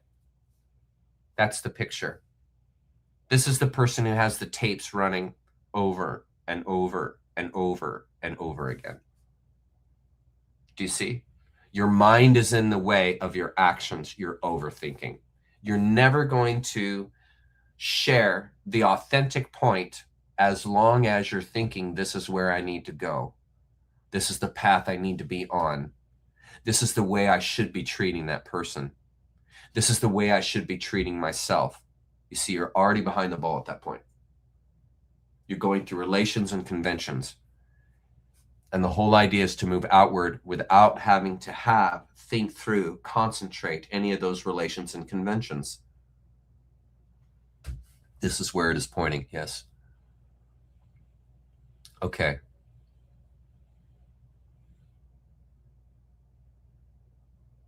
Yeah, and here's a good one. Hi, Taylor. There's a difference between looking at something and concentrating attention on it. Yes, I would call the concentration to be a meditation. You're not trying to say to yourself, okay, that red leaf right there isn't in as much focus as that brown leaf right there. That's not concentrating, that's trying. Whereas concentrating would be meditating. The picture and allowing the picture, transposing the picture in your mind to escape, not leaving, but a scape, a landscape. And that landscape is your mental picture in your head that brings about the meditation moment. And then it's about release and contemplation, right? The both. I see meditation, and you guys should know this. I see meditation as both the walking meditation, where when I'm out doing my run, or I'm out mowing the lawn, or I'm out driving the car, I'm meditating. Not in the sense of just forget everything, really. No, not that sense. But meditating in the sense I'm fully present and I'm contemplating my life. I'm contemplating what it looks like. I'm riding the helicopter at 300 feet and I'm looking down at my life. And I'm just saying, okay, what's going on? Where are things at? What is my behavior rendering? You see, that's the kind of thing I'm talking about. And then there's the other kind of meditation, the Zen meditation, where it's total release. There is no self. There is no I. There is no space. There is no imagination. All these things are figments of your imagination. There's no I there. There's no self there. There's nothing to focus on. There's nothing to integrate. You are simply in it. That's it. No words. You see? So I really see both of these kinds of meditation as efficacious. I do. Because it's the person who's present and aware. How do I develop my sensitivity? I develop my sensitivity through contemplation. Contemplation of the finer things, of the finer, meaning not expensive, but finer things in detail. The philosophy of things. Yeah. Good stuff. Awesome comment there, Taylor. Thank you for that. Yeah, exactly. No shoulding. I sometimes do that. No should. Yeah, exactly. No shoulding. Okay, here, Fortune. What do you got to say, Chuck? This is, I think, my nemesis, the obsessive overthinking to try to stop doing so. Yeah, exactly. Trying to stop stopping. Exactly. You see? One of the ways that Alan used to talk about that, like if a person has a bad habit, let's say like you're going to go on a diet or something. And so you decide you're going on a diet. And so you announce it to everybody, right? You tell your spouse, you tell your friend, right? You tell these people that you care about, I'm going on a diet starting Monday. I'm going on a diet and I'm going to completely cut out all my sugars. I'm going to totally cut down my carbs. I'm eating protein or, the whole thing. Got it all ready, got a plan, right? Okay. So you've got it all put together. And so Monday comes and it's like, okay, here we go. And you know that all these people that you've told, now you have seeded expectation in them. You've now seeded them with the expectation. You're on a diet. In other words, you set yourself up to owe them because you've committed. You see, and you've made it known. And what did Alan say in that lecture? That you've let the devil know your plans. Well, now you're in trouble. Now you're in trouble because you've announced it. And when you announce it, right, you're setting yourself up for the wake that's going to hit you when Friday comes, the following Monday, 4 Mondays later, 8 Mondays later. You see, and the whole idea is you just simply start the diet. Don't announce it. Don't make a big thing of it. Just decide that morning, you know what, today I'm just going to eat a little less. I'm not sure about tomorrow. I might totally pig out tomorrow, but for today, I'm not going to eat much today. I'm going to cut back on all my sweets today. And so you do that day, not knowing, even yourself, not knowing if you're going to be dieting tomorrow. Then wake up the next day. It's like, okay, well, I mean, I dieted all day yesterday. I worked really hard at it. And I don't want to lose all that, screwing up today if I go out and eat a bunch of crap today. So I think I'm going to try it today too. Because now, I'm already in it. So I'm just going to go for it. But you don't tell anybody. You don't ask for help. You don't do any of that stuff. You just stay very quiet and do your thing, right? The next day, wake up. Same thing. Do I feel like dieting today? I don't feel like dieting today, but I'm now 2 days into it and I'm actually feeling a little bit better. This is the correct approach. That's the correct approach. You don't make it known. You don't make a big deal of things. And anxiety comes along often when we make a big deal of everything, right? And so Alan's approach is much more coy, much more cunning. You're playing with life in that sense. You know, so I'm not committing to this tomorrow. I'm not making myself, fully all in this thing and then possibly embarrass myself by telling all these people I'm going to lose a bunch of weight and I don't follow through. All that guilt that starts happening. None of that. None of that. You just simply wake up and are just like, I think I might today. Give it a shot. It's the same thing with, for some people, I'm not saying for everybody, but for some people, it's the same thing with alcohol. Like today, I'm not going to drink today. Tomorrow, I'm going to totally drink, but today I'm not going to drink. Right? It's that approach. You get it? Yeah.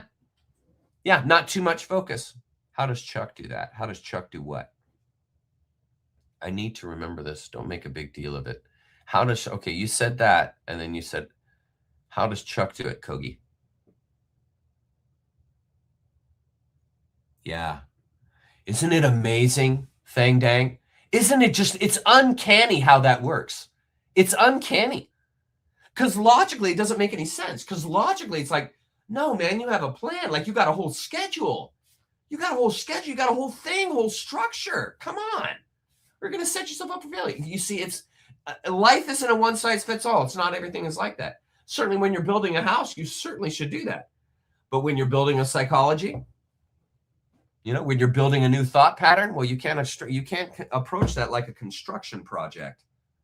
It's a different thing. It's totally different. It's totally new. You got to get your head out of it. Rather, if you're building a house, I mean, your head is in it, man. You're doing the math, you're doing the structure, all that stuff. But philosophy, psychology, a little bit of a different animal there. Okay.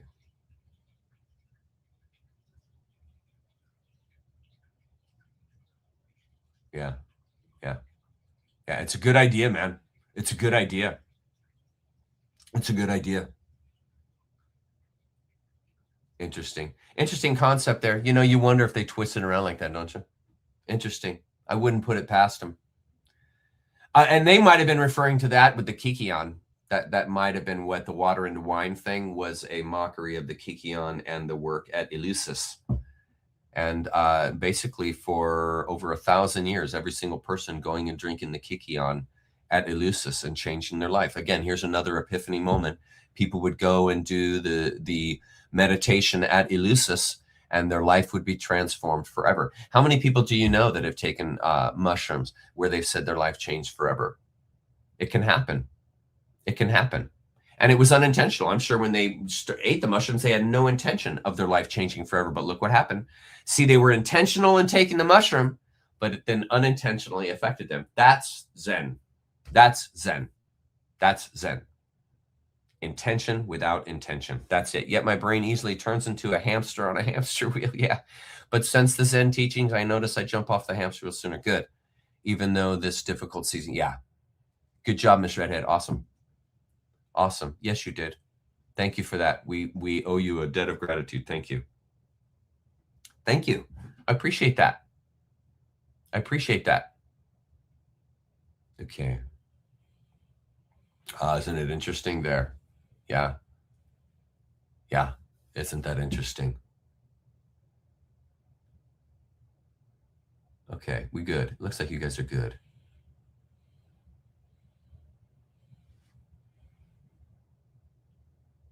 This is interesting. What is this?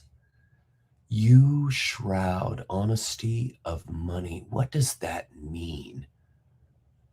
Ye shall reap what you shroud money, honesty of money. What does that mean? Here's Mr. Boston again. Ye shall reap what you sow. It's SOW. As the crow knows both sides when. Oh, you're just making comment. You're just making quotes. I'll take that as a compliment. Thank you. I like little Yoda. Speaking of Yoda, I've got him in the stuff tonight. Okay, let's keep going. Let's keep going. I don't even know what time it is. Great. 6:10 or 6:10. Awesome. We are doing awesome. So read first. Let's make sure I went through the slide. One person, someone. Here. This state emphasizes spontaneity and integration, where actions arise organically without the friction of deliberate self-supervision. There you go. See, there it is again. Echoing the Taoist idea of aligning with the flow of the Tao. You see, isn't this interesting, this self-supervision, the friction of deliberate self-supervision? Isn't it interesting how the people of the Western religions think that accountability partners help? You see? Do you see how self-responsibility isn't, that muscle isn't exercised when I've got somebody else that's holding me accountable? You see, that's fear and threat that's going to keep me behaving appropriately, and it should be love and compassion that should keep me behaving appropriately. Do you see? And so you're putting the heart, you're not even putting the cart before the horse. You're going about it backwards completely. When you think that if I set up these things to hold me to the space of self-responsibility, I'm going to stay in the space of self-responsibility. That's not what you're fostering. You're fostering obedience. You're not fostering compassion. You're fostering obedience. And you didn't come here to obey. You came here to emerge. You came here to love and render compassion. You see, and the reason why, another reason why accountability partner is bad is because then you know you're doing this because you can't trust yourself. So you're already starting to believe that you're going to make a mistake. You can't trust yourself. You're not good enough. You need more Jesus, on and on it goes. You need more Allah. You see, you're working from a space of emptiness. You're working from a space of lack. You see, you're not going to grow from that space. You're not going to grow from that space. You have to have the much larger realization that having an accountability partner is just setting me up for failure, because it's not fostering love and obedience. It's not fostering love and compassion. It's fostering obedience, subservience, getting in line, falling in line, doing as you're told. These don't teach you true, authentic behavior. They teach you obedience. And as long as you are acting in the state of obedience, you are acting from the state of mind. That is not where the Tao is pointing. The whole idea is to leave the state of mind that's making that demand and have the heart simply so fill you that it comes out. There's no ask, there's no demand, there's no onus, there's no accountability. Act without acting. It's tough. It's a tough way to understand this. I mean, folks, I was raised in Christianity 40 years. I understand it doesn't make sense. It doesn't make sense, because the Christian's argument is always, of course, having an accountability partner helps. You are mad, Chuck. If I didn't have my accountability partner, I would be out sinning left and right. And there you go. There's your blind spot right there. If I didn't have that accountability partner, I'd be out sinning left and right. Well, there you go. You've just nailed the hammer. You just put the hammer on the nail head. You're your own problem. It's your perspective. You see? You think of that of yourself, so that's what you're going to become. It's called epigenetics. We will talk about that soon. Okay. Yes, here. Let's hear what you have to say, Twilight Mist. I love your comments. It's fostering self-judgment and condemnation. Exactly. That's dysfunctional. You have to learn to trust yourself. Bang. To honor your sense of rightness versus wrongness and develop discernment. I love you, Twilight Mist. Thank you. Otherwise, you'll always need an outside. Exactly. Bam. Thank you, Twilight. Bam, bam, bam. Love it. Love it, love it, love it. My chat group is with it. Love it. Let's go to the next slide. Okay. Good. Next slide. Here. Losing the mind, achieving unity and effortless flow. This no-mind approach is a way of engaging the world akin to how the eyes passively rest on objects without straining to grasp or analyze them, thereby employing the entire mind in a relaxed, receptive manner. The example of the baby gazing all day without winking captures this essence. Remember, we just read that. The infant's perception is unfocused on specifics. This is important to understand the psychology. The infant's perception is not focused on specifics, allowing it to merge seamlessly with its surroundings. You see, it's growing, moving and stopping without premeditated intent or awareness of purpose. This embodies the principles of mental hygiene. You see, without premeditated intent or awareness of purpose. In other words, you're not expecting the fruits. You don't do it for the fruits, right? There's no expectation or premeditation. This is the principle of mental hygiene. This is the anti-anxious person. There's no projection going on. There's no intention. It is coming out. And how do we foster that? Through mental hygiene. Getting the mind out of the way. Stop shooting on yourself. That's another good one. Stop shooting on yourself. Where regulating the body and unifying attention invites harmony while integrating awareness. Do you see how having an accountability, you're not inviting harmony. You're inviting disharmony, because they're going to hold you accountable. They're going to ask you all the hard questions that you're going to have to admit to. You're walking into the space of disharmony. You're walking in the space of judgment, beat down. The beatings will continue until morale improves. That's the space you're walking into. You want to walk into the space that invites harmony. What's the space that invites harmony? Omniscience is within me. Truth is within me. Love, compassion is within me. And from these I blossom. Well, see, that's in a totally different approach than the accountability partner. You see the different approach? You're approaching from the sense of fullness, not from a sense of lack. You're approaching from this sense of completeness, not from the sense of grace, condition. See, there's no condition when you're moving from this space, because there's no chastising going on here. There's alignment. There's flow going on here. There's realization and wider perspective going on here. Whereas what's happening with the accountability partner, you're thinking in your head, I'm going to have to tell this person what I did. I'm going to have to tell this person if I do that. I'm going to have to tell this person. So I'm going to tell God. I'm going to have to admit to God. I'm going to have to ask Jesus for forgiveness. I'm going to have to ask for grace. Mind. Fidgeting. Remember what I said last week? Fidgeting. The Christian, the Islamist, the Jew is endlessly fidgeting with their mind, with their spirituality. It's all in the freaking head. Here we are. Yeah, I love you too, King. Awesome. Yes, exactly. Tuning forks in the wave. Exactly. We're all waves. Yes, it's within you. It can't be told anyways, lovely. It can't. It comes out. It's in patterns. Truth is ineffable. It comes in patterns. Okay, here we go. Continuing on the slide. Here. Okay. Mental hygiene. We're regulating the body and unifying attention invites harmony while integrating awareness and thoughts draws in spiritual presence. Ultimately, such a state cloaks one in virtue, in day, fostering an innocent, childlike, again, nonplussed gaze that observes without questioning, again, without judging, the wherefore, promoting mental clarity.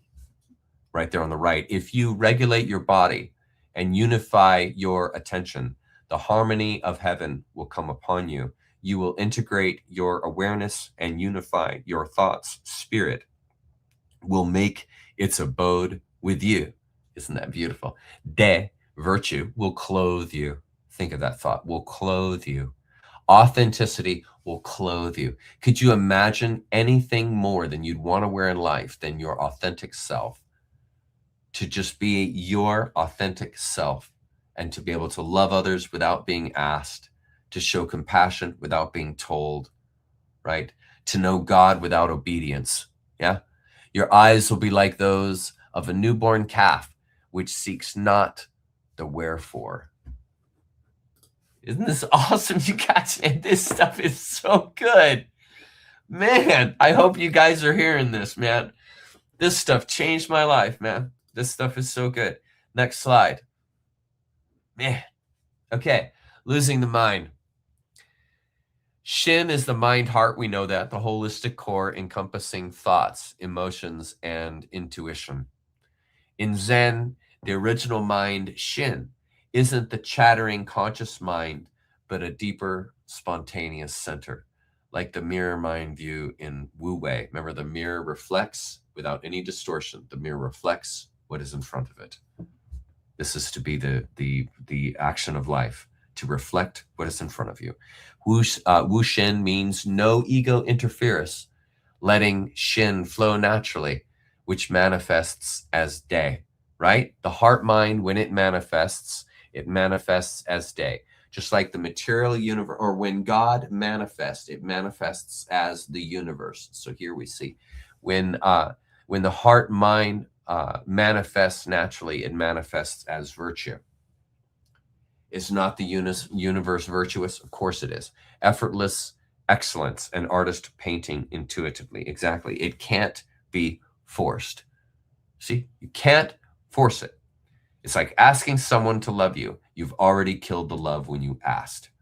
You've missed the point entirely. It can't be forced. Trying to plan for it, control it, or achieve it defeats the purpose entirely. Do you guys see that?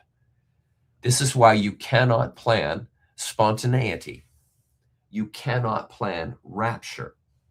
Well, spontaneity and rapture are two of the biggest food groups for your psyche, for your awareness.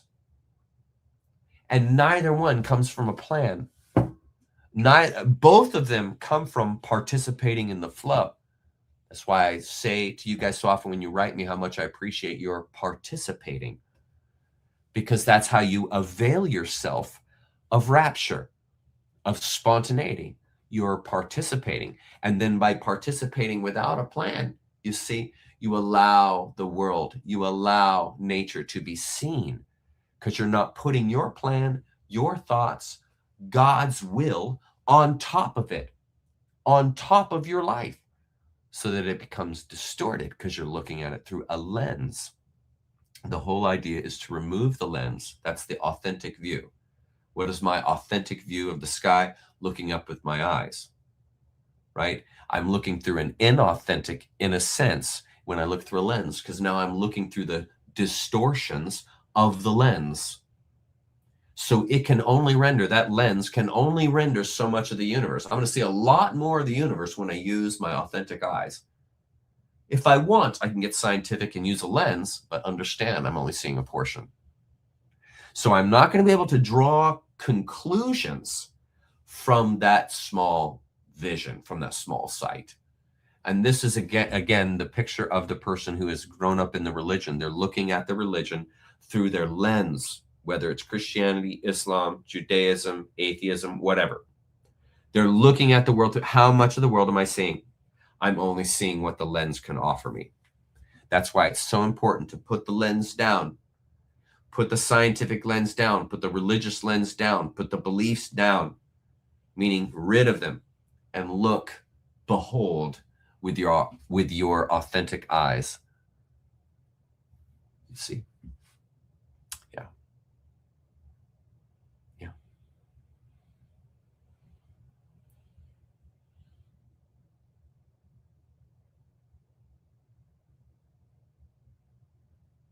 Here. What you got here, Kogi? Why is it you can't think straight during a car accident? You need to heal first, then you can observe what happens. That's a good point, Kogi. That's a really good point. All of us, or many of us, I've been in 4 car accidents, but a lot of us have been in car accidents, and you're exactly right. It takes days. I mean, that feeling after the car accident and you're laying either in the hospital or at home, and it's like 2 days later and you still feel like I'm in another world. I'm in another place. Folks, don't think consciousness expansion is any different experience. It's the same experience. And that's what it takes to change your mind. You see, you won't change your mind unless you get that disoriented. And that's why plant medicines are so beneficial, because they disorient you from the hallucination, meaning the world that you're in. They disorient you. They rip you out of that world so that you can avail yourself of a new experience. Rapture, authenticity. You see, you're no longer in a wrapped world. You're free of that. Yeah. Okay. Let's go to the slide. Here. Good. In Zen, the original mind, Shin, isn't the chattering conscious mind, but a deeper spontaneous center. Wu Shen means no ego interference, letting Shin flow naturally, which manifests as De, virtue. Effortless excellence. It can't be forced. Trying to plan for it, control it, or achieve it defeats the purpose entirely. Zen link. Watts bridges to Zen's Mushen, no mind, where enlightenment is realizing this ineffable state, not building some new idea to adorn it. Isn't that the truth? Which I consider blasphemy. When you try to force nature into the costume that you have built yourself, that's blasphemy. You're forcing nature to be something that it's not, namely a costume that you've put on it. And God is no different. You belittle, you offend, or not offend, but you belittle, you shrink, you lessen God, the more costumes you adorn upon God, the more finite forms you place on God. God is this, God is that, you see? And all you're doing is shrinking. Every time you do that, you're just shrinking God, because God is past those things, yeah? Good. Continuing here. Next slide. Slide 10. Okay, this is big. Losing the mind, broader implications. Liberation through trust and integration. Wushen, no mind, is unself-conscious integration, like a baby's gaze or a shaman's ease. Trusting Shin, heart-mind, as the center pivot. De emerges spontaneously, not by force. We just went over that. Wushen is a seamless unity centered on natural wisdom. We've been talking about that. De arises like flowers bloom without strain or try. I said that earlier. It heals splits, ego versus heart, reason versus instinct, as we looked earlier, replacing exhaustion. Think of how exhausted the anxious person is. Think about that. Replacing exhaustion with effortless power. Imagine if all of that exhaustion they felt was transformed to effortless power by living through humility. What is that getting out of your own mind? You're a narcissist if you can't get out of your own mind. Have you ever thought about that? You're stuck on yourself. You can't get past yourself. You're a narcissist. It's a form of narcissism. Sorry, I shouldn't have taken the slide down so quick. Yeah, you can't get past yourself. And you're exhausting yourself because you can't get past yourself. So the idea is to release by living through humility. That's where Yahweh is a horrible example, because he wants credit for all his creation. He wants the fruits. Yahweh wants the attention, man. You see, he's a bad example. And this is the example that people give their kids. And it's a bad example. He wants the fruits. He wants the admiration. He wants the worship. It's all about him. He's a narcissist. That's why he's like that as a god. The Tao isn't like that. It wants no attention. It makes no claims for its achievements. It takes no merit. It doesn't take ownership of that. It doesn't crown itself. Yahweh is happy to crown itself. Okay. And another thing to be very clear about then, understanding that about Yahweh, well, then remember also that Jesus said he was one with Yahweh. He's the God-man. So all the characteristics of God, all the stuff you see in the Old Testament, well, that's Jesus is one with that God. So these things are also there. You see, and they try to code it by saying, oh, but Jesus is the sacrifice. He's the sacrifice. So he doesn't identify like that Old Testament Bible identifies. Really? He's not omniscient and all-powerful and never changing? Really? Jesus isn't? You see, the holism. You get caught. That's another trap for the Christian, is that one. And that God, Yahweh, and Jesus, they are one and the same. They are one and the same. You can throw costumes on them and do all that stuff you want with them, but at the end of the day, they are one and the same. They're omniscient. They're all-knowing. They're just. You see? You can't just spin this stuff around the way that makes it work for you. You got to look at it all the way through. Back to our slide. This extends Wu Wei non-action and the Tao's swan mystery. That's the darkness, the black lacquer that we talked about last week. Embracing the unknown yields spontaneous virtue, can't be otherwise, countering the addiction to control as life becomes an experience of release. If you don't know that, yes, control is an addiction.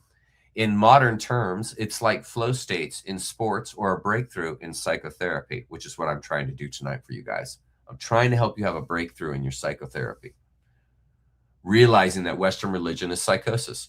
Practices like meditation cultivate this indirectly, the deeper realization. It encourages laughing at ego's seriousness, leading to liberated, creative living. In essence, these concepts advocate trusting our innate nature for true power and peace, challenging forced morality with spontaneous harmony, which is true heresy. Now, going to our pro tip, watch. Now watch, read number 1 first. In Christianity, virtue requires pursuit, which is effort. Why will that not get off my screen? Here, there. Because I can't, there, okay. In Christianity, virtue requires pursuit, but Zen trusts the heart, as we talked about earlier, the heart's mind, thus releasing from poena, the sinner's bender, or punishment instinct into effortless power. Now follow. Compare and contrast the death instinct, what comes out of Freud. The death instinct, or thanatos, is the instinct to destroy life, which frustrates empathy with dread. Do you follow? Now, the sinner's bender is the same concept. The sinner's bender, or poena, is the instinct to deserve punishment, which frustrates virtuosity with epigenetics. What do you mean epigenetics, Chuck? You become what you believe. You actually change the gene expression when you believe that you are fallen and a sinner. You believe some negative thing about yourself. You actually are engaging in epigenetics, and you are actually changing the genes of your DNA to express themselves through your idea. This is called putting your crown on nature. You don't want to do that. You don't want to crown nature as yours. And when you say nature is fallen and you say you're a fallen creature, you are trying to force nature under your crown. Your idea, your concept that was handed to you by a foreign religion or a far-off religion. Do you see how that then you integrate the sinner's bender? You integrate the sinner's bender, which is the sinner saying, I deserve hell. I deserve punishment. I'm a sinner. I'm prone to fall. I'm prone to wander. Well, this is called the sinner's bender, and you're living it. You're developing what's called the punishment instinct. In other words, you are understanding God. You are understanding yourself through conflict, war. You are understanding yourself through resistance. You are understanding yourself through belief, not faith. Well, my friend, you're a glutton for punishment at that point. Because as Yoda said, there is no try. When you try and love, you've missed the point entirely. Love comes out, you don't try. When you try and show compassion to someone, that's not compassion. That's obedience. Look, Yoda said there is no try. If you are living the authentic life, you see, when I'm in the authentic life, there's no trying. It's coming out of me. It's the authentic human, the authentic way of being that is coming out. There is no try. There is no demand. There is no club over the head to make this work. So pursuing the sinner's bender, poena, which was the Greek divinity of punishment, right? When you live under that onus, and you do until the day you die, when you're a sinner, because you believe that you're a sinner, you're under the bender. You're in the bender. You've got a bender. You got a bender against yourself, bender against the world. Do you see? You're clutching, you're holding. And this causes epigenetics. It causes frustration in the expression of your genes. You see? And this is why when you pass down religions, you're passing down the epigenetics, the thoughts that cause the person to stay in the religion. What's that also called? The egregore. Programmed thoughts into your mind that cause you to think about life in a certain way. That's not the authentic life.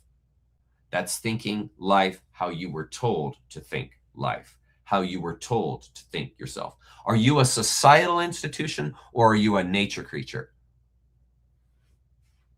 You're a nature creature. You're not a societal institution. You didn't come here to do as you're told. You didn't come here to obey. Again and again, I say it over and over again. That's not why you're here. And you can see then how you get on these benders in life. You get on this sin bender in life because you've bought the con, you bought the egregore, and you have now this punishment instinct. You think you deserve it. You think you deserve it. And what does that do? That attracts it to yourself. You draw it to yourself because you think that about yourself. Remember, we're waves. What kind of wave are you creating? What are you attracting to yourself? Do you see how it all works? Do you see how then, this should be so clear to you now as we're ending up the first chapter, you see then how Tao is pointing directly to the way that you were coerced by the KM. The Tao, Zen, is pointing directly to that space because the Tao is pointing to the authentic world. And you've been taught to point to the social world because that's the world that taught you. You must leave the left-hand path. And speaking about the left-hand path, I didn't play this for you last week. You guys should see this. Check this out. Here, remove that.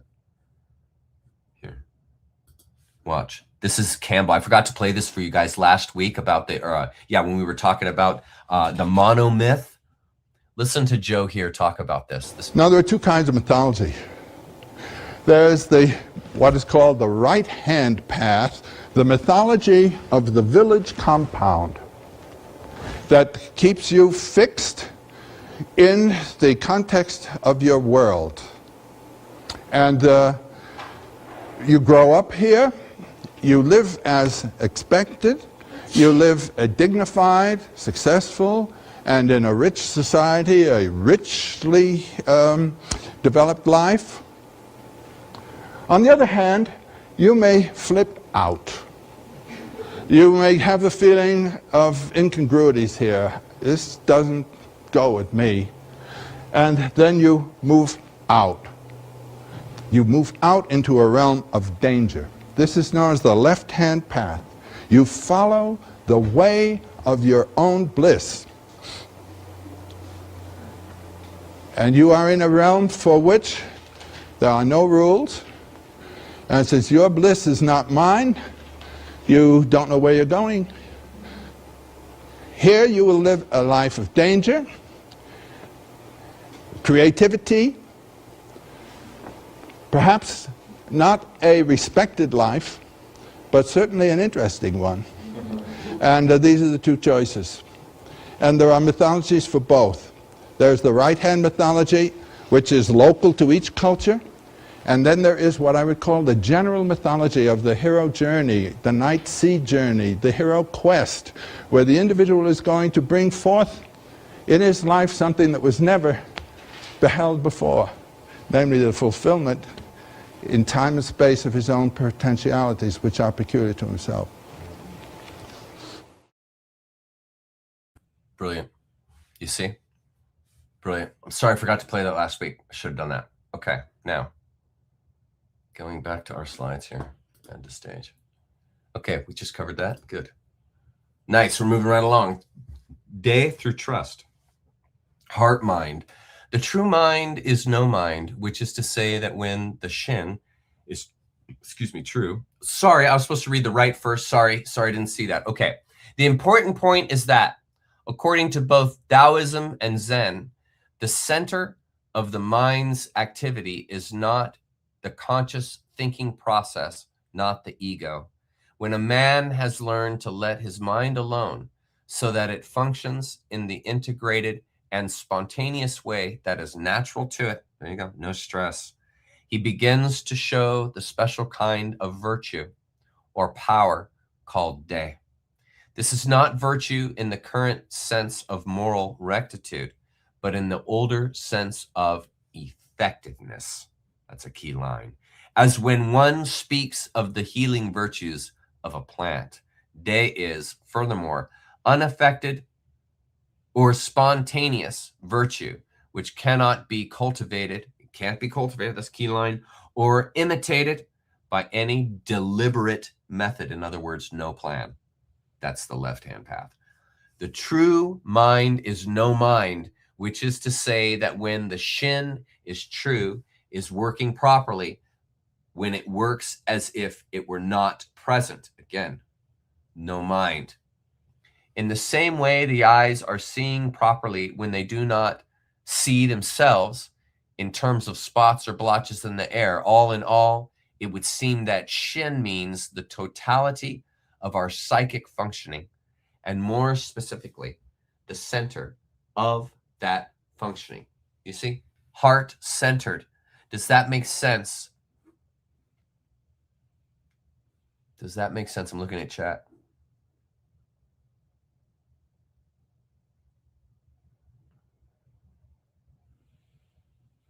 Yeah. Rosa, you brought up a really big thing during Zoom. And Rosa, in case you guys don't know, Rosa brought up the whole issue of forced forgiveness that's required in the Bible, and that you are to forgive those that wrong you 70 times 7. And first of all, can forgiveness be forced? No, it's like respect. It's not something that you have for someone or offer for someone just because you choose to. It comes from within you. Okay, so I can force inauthentic respect on someone, but the true sense of respect, that's not something that comes from your mind. It's something that you realize when you're around that person and you know who they are, you've had some experiences with them, and you built and developed a respect for them because of their behavior, because of your observing of them, and so on and so forth. So it's fostered out of you. So that's far different than the person that's commanded to respect that person. So it's the same thing when it comes to your misdeeds. This onus, this forced, you need forgiveness thing is put on you from the religion. And it's this scaling that happens whereby, well, if Jesus can forgive these people for that, then surely you can forgive me for this, or I can forgive you for that, because we have this ultimate barometer there known as Jesus. Do you see how you're using scaling and you're using mechanics to draw out these, what are supposed to be authentic experiences, and making them inauthentic? And so this ties into this whole forgiveness thing that Rosa was asking about, because a lot of Christians live their whole life underneath that onus. And my reply was simply, listen, forgiveness comes from the heart. It's not an obligation. You see, Christ is obligated to forgive you. And that, again, that's moving into that same space of decision. And so the whole thing with the forgiveness deal is that it's something that comes out of you. So if you don't feel the forgiveness towards someone, you're not under some kind of license or guarantee that you have to do that, or now you're going to be burned down and evil things are going to come to you and you're going to be under a low frequency. Come on, it doesn't come out of threat either. When a person's ready to forgive, they'll forgive. The person who did the wrong, bummer Bob. It's not up to you. It's up to them. And don't put it on them or over them. Do you see? That's how this is supposed to work. So that whole forgiveness thing gets really twisted up in Christianity. It really does. It really gets twisted bad. Here we go.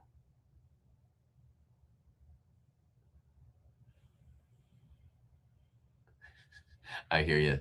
Chuck student. No way you You are so incredible. You named yourself Chuck student. I love that.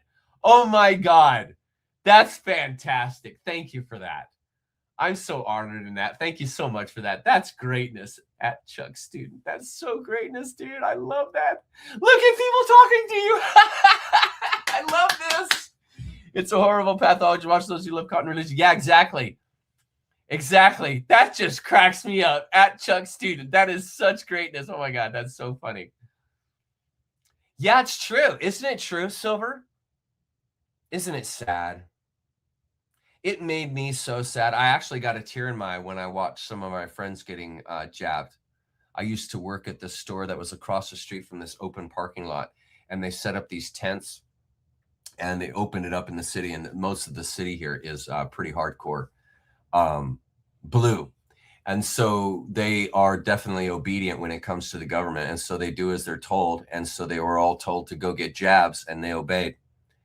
And I watched them stand in line, and I thought to myself, they're never going to be the same. That jab is going to ruin their lives. And I've seen some of them suffer since. It's been really sad. And the really tragic part of it is that they don't know it. They don't know that it's the jab that's done this to them. They have no clue. They think it's just natural life, and they're just stuck with these ailments that have suddenly come up, and bummer Bob for them kind of a thing. Like they don't realize that it's actually, this has been done to you because you were compliant, because you obeyed. That's why this happened to you. It's really sad. I have no judgment for it. I feel badly for them. It's so sad. It's really harmed my parents who both got the jab and all that stuff. And it's been really sad. It's really harmed them. And there's nothing you can do about it. It's their own choice. And if that's what you're going to choose to do, that's your choice. This pillar of the church actually went to my kindergartner's son behind my back during school to work him, so he'd ask why I couldn't forgive like a good. Oh my God. I'm sorry to hear that. Behind my back, I never do that. Yeah, you wouldn't do that, Kogi, because you're humane. You're a humane person. You're not suffering from a pathology called religion, which is pathology reworded. Yeah, there's nothing wrong with that, and that keeps you from doing it again, my friend. Right on, Shan. There's nothing wrong. That's your humanness. That's your humanness. I'm talking about regret when showing compassion and love. But certainly you're going to feel some regret when you wrong someone. I mean, that's called being human, and that's why you're going to go make it right with them. Learn from it, yes, but don't sit around and muck and mire in it. Don't do that. Don't wallow in your mistakes. You must let go. So certainly there's time for regret and all that, but you're a flow state. You're a wave. You move past things. That's why you don't want to ever be around people that are sitting here bringing up stuff that you did to them 20, 30, 40 years ago. You know, it's still bringing it up. It's like, bro, who's the person who's not getting over this? You know? Yeah, exactly. They are not. Archetypes, and again, archetypes are like the Greek, a lot of people don't realize this, but the Greek gods, the archetypes they represented, those are human emotions. The Greek gods and Greek goddesses and all that stuff, that's all the human emotional field, that's what those represent. I saw an interesting thing this week where they said that back in old times, there was no self-identity like we've talked about before, where identity, the term I really didn't come around until the Romantic age. And so back in the old times in the Greeks and so forth, when, say, you got really angry and you struck your neighbor or something like that, or you did something really bad, the person wouldn't say that I went and did that. They would say the God of anger filled me, and then that caused me to go and do the action. There's no I. Do you see? And so a true archetype will not have an authority over you. It's a human emotion. It's a human experience, meaning you see eye to eye with these Greek gods. It's the same thing with Arthur and his court. The kings and queens and the adventures that they go on, these are human expressions of human emotion and how to handle those situations. That's what it's showing you. Just like the Greek gods, and they had to go through all these trials and tasks and all these things. That's your life story. That's the hero's journey. These are to be inspiring in your own life, not because you think some mythical God is alive experiencing that. No, that's you. That's you in the Greek pantheon of gods. That's you. The Knights of the Round Table, Arthur, Lancelot, all of the Parsifal, all of those people. That's you. That's not some faraway story. The metaphor is to point directly to you personally, at the personal level. That's why I've been developing my logo, to show you that logo is you. That's right there. You see the top left right there in the screen. That's you. That tree of life, That's you. Trapped in dualism, that ring of black and white, that's you. You see, this is the universe there. That's your the polygons and the colors and darkness. That's opportunity and rapture. The universe here shown in the little dots. Folks, that's you. The platonic solids, that's you. You are part and parcel of all these things. The Greek gods, the Knights of the Round Table weren't fanciful stories for you to ooh and awe over and think, wow, that's amazing that happened to them. No, those are metaphors for your own life, your own existence, your own meaning. Do you see? No hierarchy. You are eye to eye with every member of the Knights Table. They're not above you. You are eye to eye. Those are your emotions. Those are your feelings. Tarot cards, same thing. Those are your emotions and feelings on those cards. Those are pictures of, that's what that is. See, it's a very personal thing at that point. Yeah. Okay. Here we are. Hey, Stacy, welcome. Glad to see you. Glad that you're here. Just make you say, yes, that's it, Clueless. Thank you so much for this. That's it. When your parents force you to say sorry to your sibling, that's exactly what's happening when God says you must forgive 70 times 7. Nail, meathead. Thank you for that, Clueless. Bam. Bam. The Bible is asking you to be inauthentic. It's training. Like I said, it's training you in pathology as though forgiveness is a choice. It's not a choice. It's not a choice. Okay.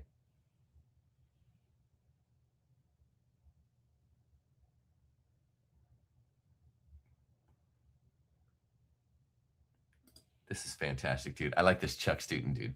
I dig this. I totally love that, Dave. That is such greatness. I love it. Okay. Appreciate that. Thank you. Thank you. I love you. I love you so much. Thank you for being here. I'm honored that you feel me as a teacher, man, because I promise you I didn't set out to be. I promise you that. But I'm honored that you would feel that way. Thank you. Good for you, Kogi. Best one. Best one is you. Yeah, you don't. Exactly. That's it. It's all in you, baby. You got it. Yeah. Kogi, you are hitting the nail on the head. Yep. Yep, you were hitting the nail on the head. Yep. Yep. Love you too, love. Your greatness, Kogi. Love you too. Absolutely. Okay. Yeah. Isn't that amazing? It gives you an idea of their awareness level, you know? It really does. I mean, if you're still at this point in the Great Awakening, if you're still hardcore Christian, I mean, you have to wonder just how aware of the situation is this person. Yeah. Yeah. It's amazing. It's really sad. It's so sad. I have friends that are now suffering because of them. And the sad part is they don't think it's it. And they won't listen to me if I say that. Yeah. For many, it was. I know people that got fake ID cards and used those instead. I have actually close friends of mine that did that. And they live in New York. And it was the only way they got around it. Thank God they did it. If they hadn't done it, gotten the fake vaccine card, they would have had to. They would have lost their job.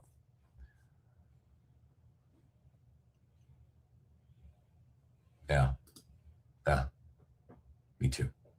I heard today it was something like 1/3 of Gen X is now dead. I read that stat today. Does anyone know if that's true? I heard 1/3 of Gen X has already passed away. And you look at some of them, they're like in their early 20s, and they look like they're like 40 years old because it ages you. The jab ages you. Yeah, it was a test. I called it a culling situation. They culled society of the ones, and the ones that were unaware, just it's the Darwin effect. And it's tragic. It's sad. It's terrible. It's sad, but that's the way it is. Yeah. Reason for that. Yeah, there's a reason for that. It's a totally different scape, identity scape for the East. And it's beautiful. It's wonderful. Oh, no way. Good to know. Did not know that. Very cool. Very cool. I like that. Yeah. Okay. Yeah, they did. They did. You're exactly right, Nancy. They did. They did. I'm not going to say anything. I could say something. I'm not going to say anything. What's weird is why I'm not terrified to know the truth, to upend more. Yeah, because a person who gets further and further in awakening has had so many moments of terror like that, that you eventually begin to go with the flow rather than responding in fear. You tend to be able to just accept it and be able to flow with it easier rather than resisting and making sure, does this fit in my world? Does this fit in my context? Does this fit in my religion? You see, that brings about terror and fear and resistance. Whereas the person that's open doesn't have that issue.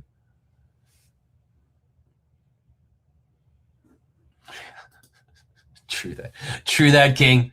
True that. I mean, do you guys remember when that senator from New York offered everybody a cheeseburger and French fries to go get one? I mean, is a person who, ask yourself, King, this is a good question. Ask yourself, is a person ready to awaken when they make the choice, I'm going to go get the JAB because they're going to give me a burger and fries? Just what level of awareness is that person on, you know? When they listen to the counsel of Bill Gates in regards to vaccines, and the guy isn't even a medical doctor, and that guy is actually making medical choices for society in the institution. He's influencing the lawmakers, and he's not even a freaking doctor, and people listen to him. They listen to Bill Gates in regards to medical advice. I mean, at some point, you have to say, you know what, you deserved it. You deserve it. I'm sorry, but you can't expect the human race to continue your genes when you're carrying around that level of awareness. You can't put that on the human race. That's not fair. There's a certain level that a person, I mean, if you're reproducing in the society, like, what are you bringing about? You know, I'm not trying to judge that whole thing, but it's just like, if you as a parent think like the mom that has a child right now, like, I think the first 24 hours, there's something like 10 jabs. They're putting like 26 different products in their body within 24 hours. Within something like the first 6 weeks, there's something like 70 injections or some ridiculous number. It's like, at some point you have to say, wait, this doesn't make any sense, you know? And if we're filled with society, with parents who can't come to that kind of sensibility, just what hope do we have as a society? With people that are that will obey to that level, where they will literally turn their child over without knowing any of the facts, and they'll just obey. They'll do as they're told. I mean, there's something to be said for survival of the fittest, you know? There's something to be said for that. That's a good question. Yeah, it's a good question. I like that. Yeah, very much an IQ test. Yeah, I've heard that. And it utterly destroys the reproduction. So even if this Gen X folks that all got the or many did, there ain't going to be any reproducing going on there, because these things fill your testicles and ovaries. Like, they fill them. It's one of the first places that the nanoparticles go to reproduce and build their structures and screw up the biology, is the testicles and the ovaries. If you can't see that as a purposed population depopulation technique, I mean, I don't know what to tell you. If you can't see that. Sorry, yeah, Gen Z. Sorry. Is it due to abortion? Yeah, it wouldn't surprise me either, but you got to know anybody that's going in there and doing that kind of thing is also getting the jab when they're in there. They're probably getting the jab when they get the abortion. Yeah, Gen Z, sorry. Yeah, sorry. I got it mixed up. I'm so sorry.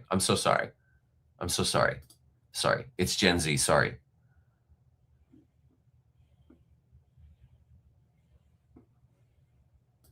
Well, the Catholic Church gave them the Bible. You ever thought about that? The Catholic Church gave the Christians the Bible. They gave them the Bible. If you go to YouTube and look up Alan Watts, how did Christianity get the Bible? He'll tell you. He lists all the priests. He lists all the days and dates and meetings. He lists it all out. You're going to get the whole story. Yeah, I'm very content. Very content, yeah. I wouldn't say I'm happy, but I'm very content. I'm very calm. Just, life is what it is. It's fine. Yeah. I didn't know they were handing out joints. That's crazy. That's absolutely crazy. Did you guys see that they rescheduled that?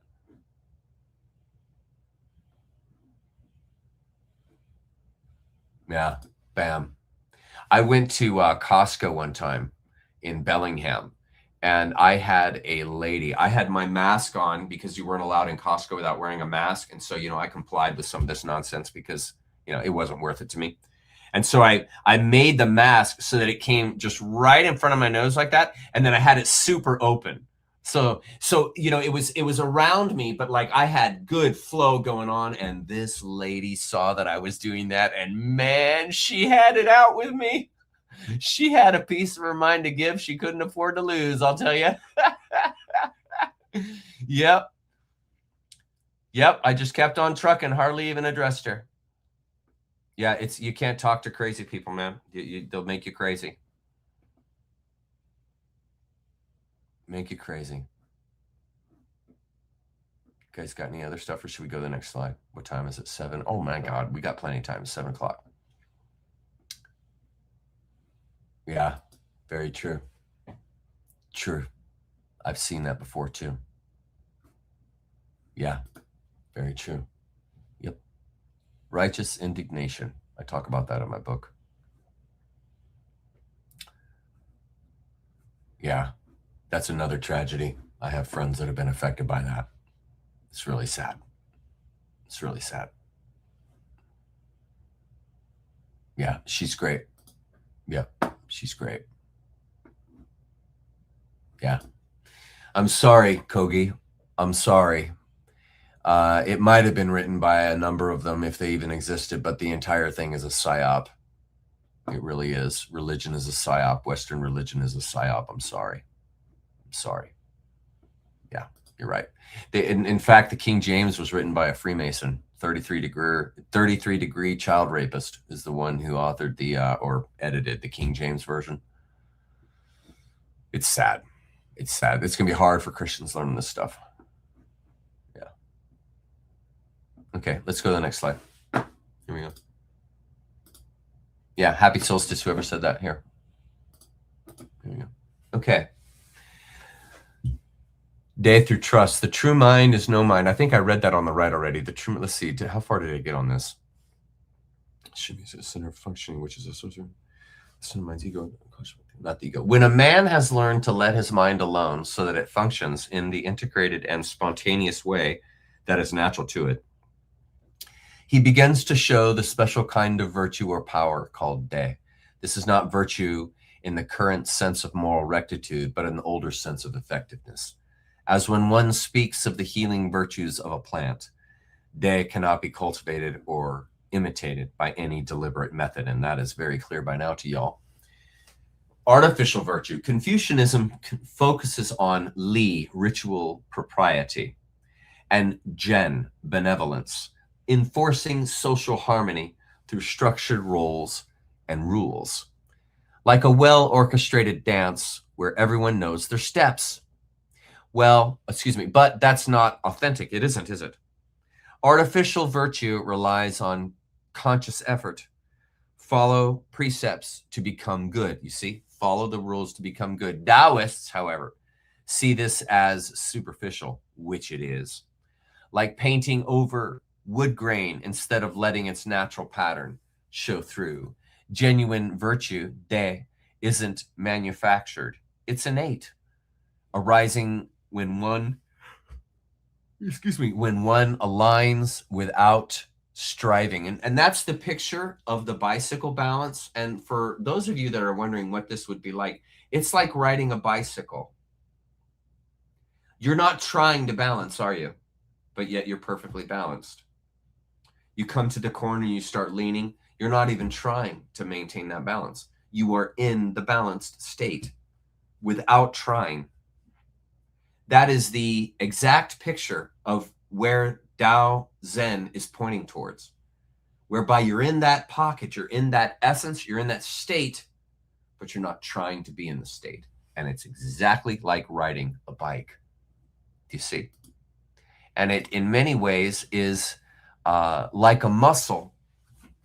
It's not in the sense of a real muscle where you got to work it to get it, because you don't work it to get day.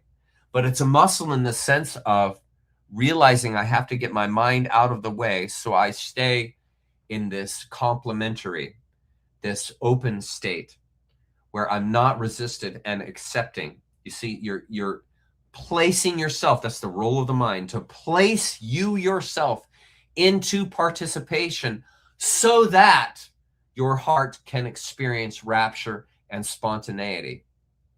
That's the role of the mind. It positions so that the body is available for the experience, and then hands off, get out of the way. Get out of the way. That's what they're pointing towards here. The pattern here is Taoism's undoing of Confucianism's rigidity, complementary yet corrective, restoring spontaneity after social conditioning.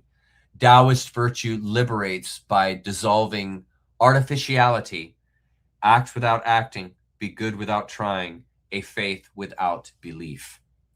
This is subtle rebellion, not against rules, but against being deceived by them. There's your difference. This isn't against the rules. It's against being deceived by the rules. In other words, when you're commanded to love your neighbor, there's nothing wrong with loving your neighbor, but you're being deceived thinking that's a choice. Don't be deceived by the rules. You see, fine lines. Universal love implies effortful inclusion, which contradicts naturalness. Elimination of self is to be self-focused, which is positive manifestation. See how that's oxymoronic? Alan redirects to the universe's unceasing regularity, sun, moon, stars, beasts, trees, as models of effortless perfection. To see it paradoxically, Confucian self-improvement confuses, while Tao aligns with the unforced, dissolving, seemingly oppressive problems into absurdity. Now watch this story. Listen to this. This is one of my favorite stories. Okay.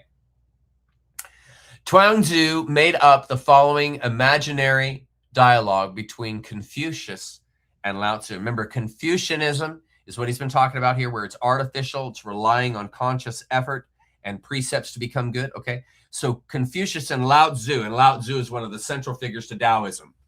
Okay, this is a pretend conversation that those two guys, the heads of their Confucianism and Taoism, right, talking. So tell me, says Lao Tzu, tell me, in what consists charity and duty to one's neighbor? Here's Confucius answering, well, they consist in a capacity for rejoicing in all things, in universal love, without the element of self. These are characteristics of charity and duty to one's neighbor.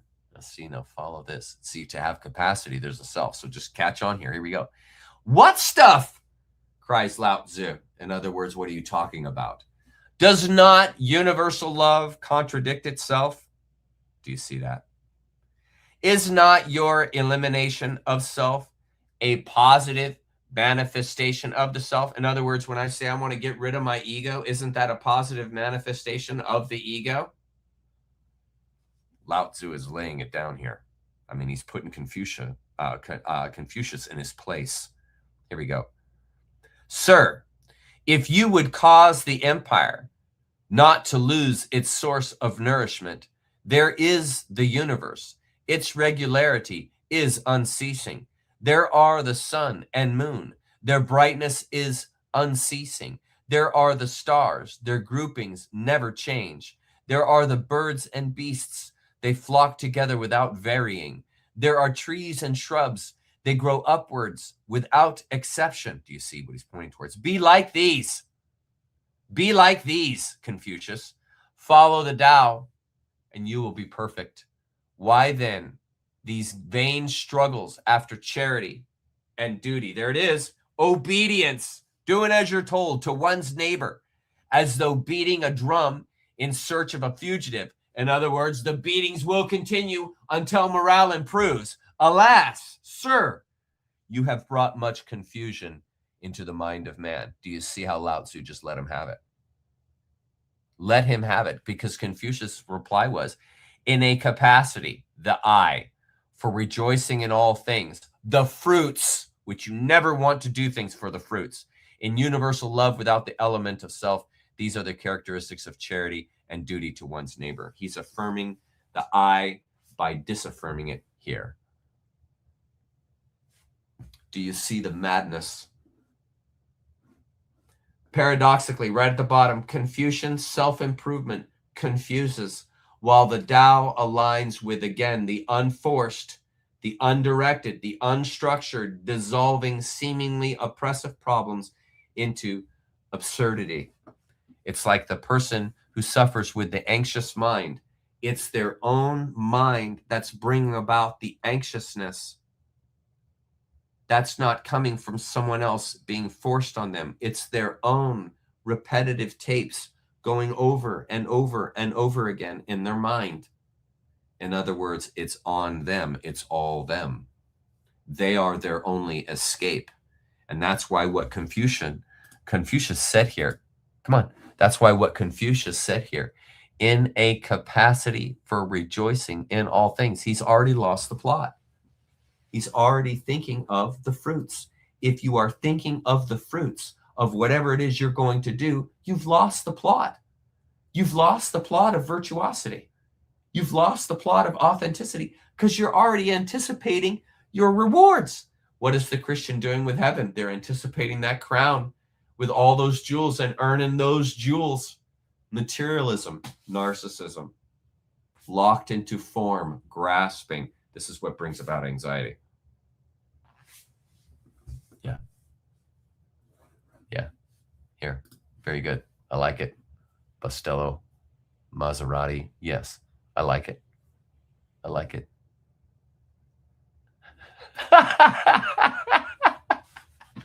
That's so good. I like it. That's so good. Yeah. They're Christian in the sense of the vast majority of the world have learned to understand the spiritual world through some type of Christian apparatus or some type of spiritual apparatus. You see? And every one of those spiritual people don't realize that that spirituality that you think this apparatus accesses you is actually there without the apparatus. You don't need the Bible. You don't need these figures or forms. You don't need any of these institutions to have this understanding of depth that is past words. And there's your key insight right there. It's past words. So how is it going to be in a book that's full of words? You know, same kind of idea. Yeah.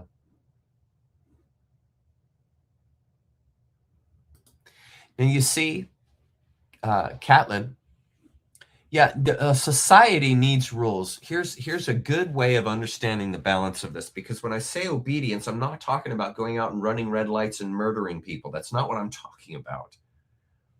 I'm talking about being obedience and being told what to think and only thinking that. That's what I'm talking about. Being obedient and only thinking the only way, and thinking that the only way to God is through whatever religion or form or idea that you have, that no one else can get there. You see, now that's a rule that harms. Whereas the rule that says don't run red lights, I mean, that saves lives. You see, and so there's a common sense there, and this is part of the problem. And again, I understand, but it's the linearity of the Western mind.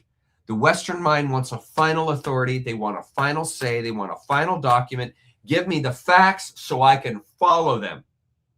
The Westerner is looking to follow. They're not looking to integrate. They're looking to follow. Turn over their sins to someone else. Turn over their problems to someone else. That's why they're asking permission, seeking approval, expecting reproof from God. They are locked in this subservient slave, I'm a sinner mentality. They're locked in it, and so it bleeds into the rest of their life. And so they have a hard time understanding when the Taoist comes along and says, you know what, you need to abandon the rule book. They're like, well, if I abandon the rule book, I'm going to rape my grandmother. I'm going to go steal the bank from the bank. I'm going to be this horrible, horrible, terrible person. And this is because they've been programmed to think that way. In the religion, by the society, by the right-hand pathers. They've been taught to how to think. And this is why you'll get this kind of a thing begin to happen, where people think, well, when Taoism says there should be no rules, then everyone's going to kill each other. No, that you're missing the context. You're missing the deeper insight that it's pointing towards. You see? You see? Okay, good. Okay, good. Okay, let's go back to the deal. Lecture, here we go. Add to stage. Good. Okay. Into absurdity. Yeah, we just read that next. Now here, this is really good. To remain stable is to refrain from trying to separate yourself from a pain because you know that you cannot. Here it is. This is the ego death, but by saying you have to have ego death, you're accommodating the ego. It's the same here. To remain stable is to refrain from trying to separate yourself from a pain because you know that you cannot. Running away from fear is fear. You guys realize that? Running away from fear is fear. Donning the armor of God is fear. You're donning the armor of God because you're afraid. That's why you put on the armor. Running away from fear is fear. Fighting pain is pain. Trying to be brave is being scared.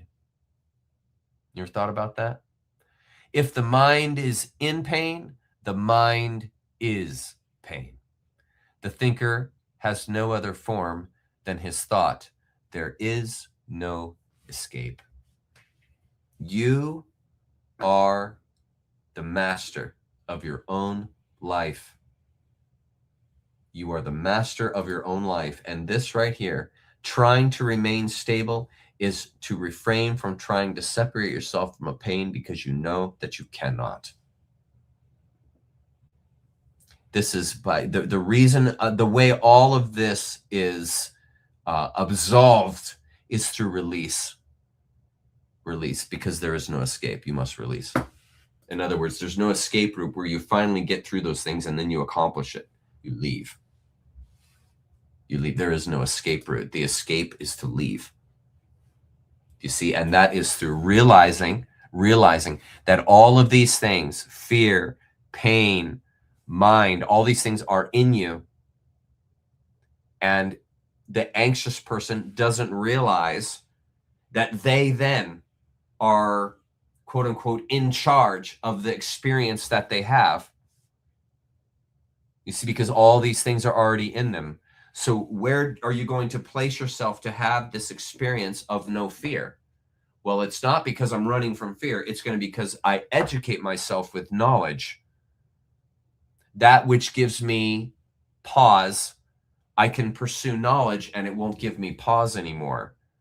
That which makes me afraid, I simply pursue knowledge of it, and that releases me from the fear. Does that make sense? You are running the show in many ways. In many ways. In many ways, you're not. And that's where you go with the flow. You go with the Tao. But your choices and your perspective determines the experience that you have. And since experience is the only truth you can know, it then therefore determines the truth you can know. It all starts with perspective.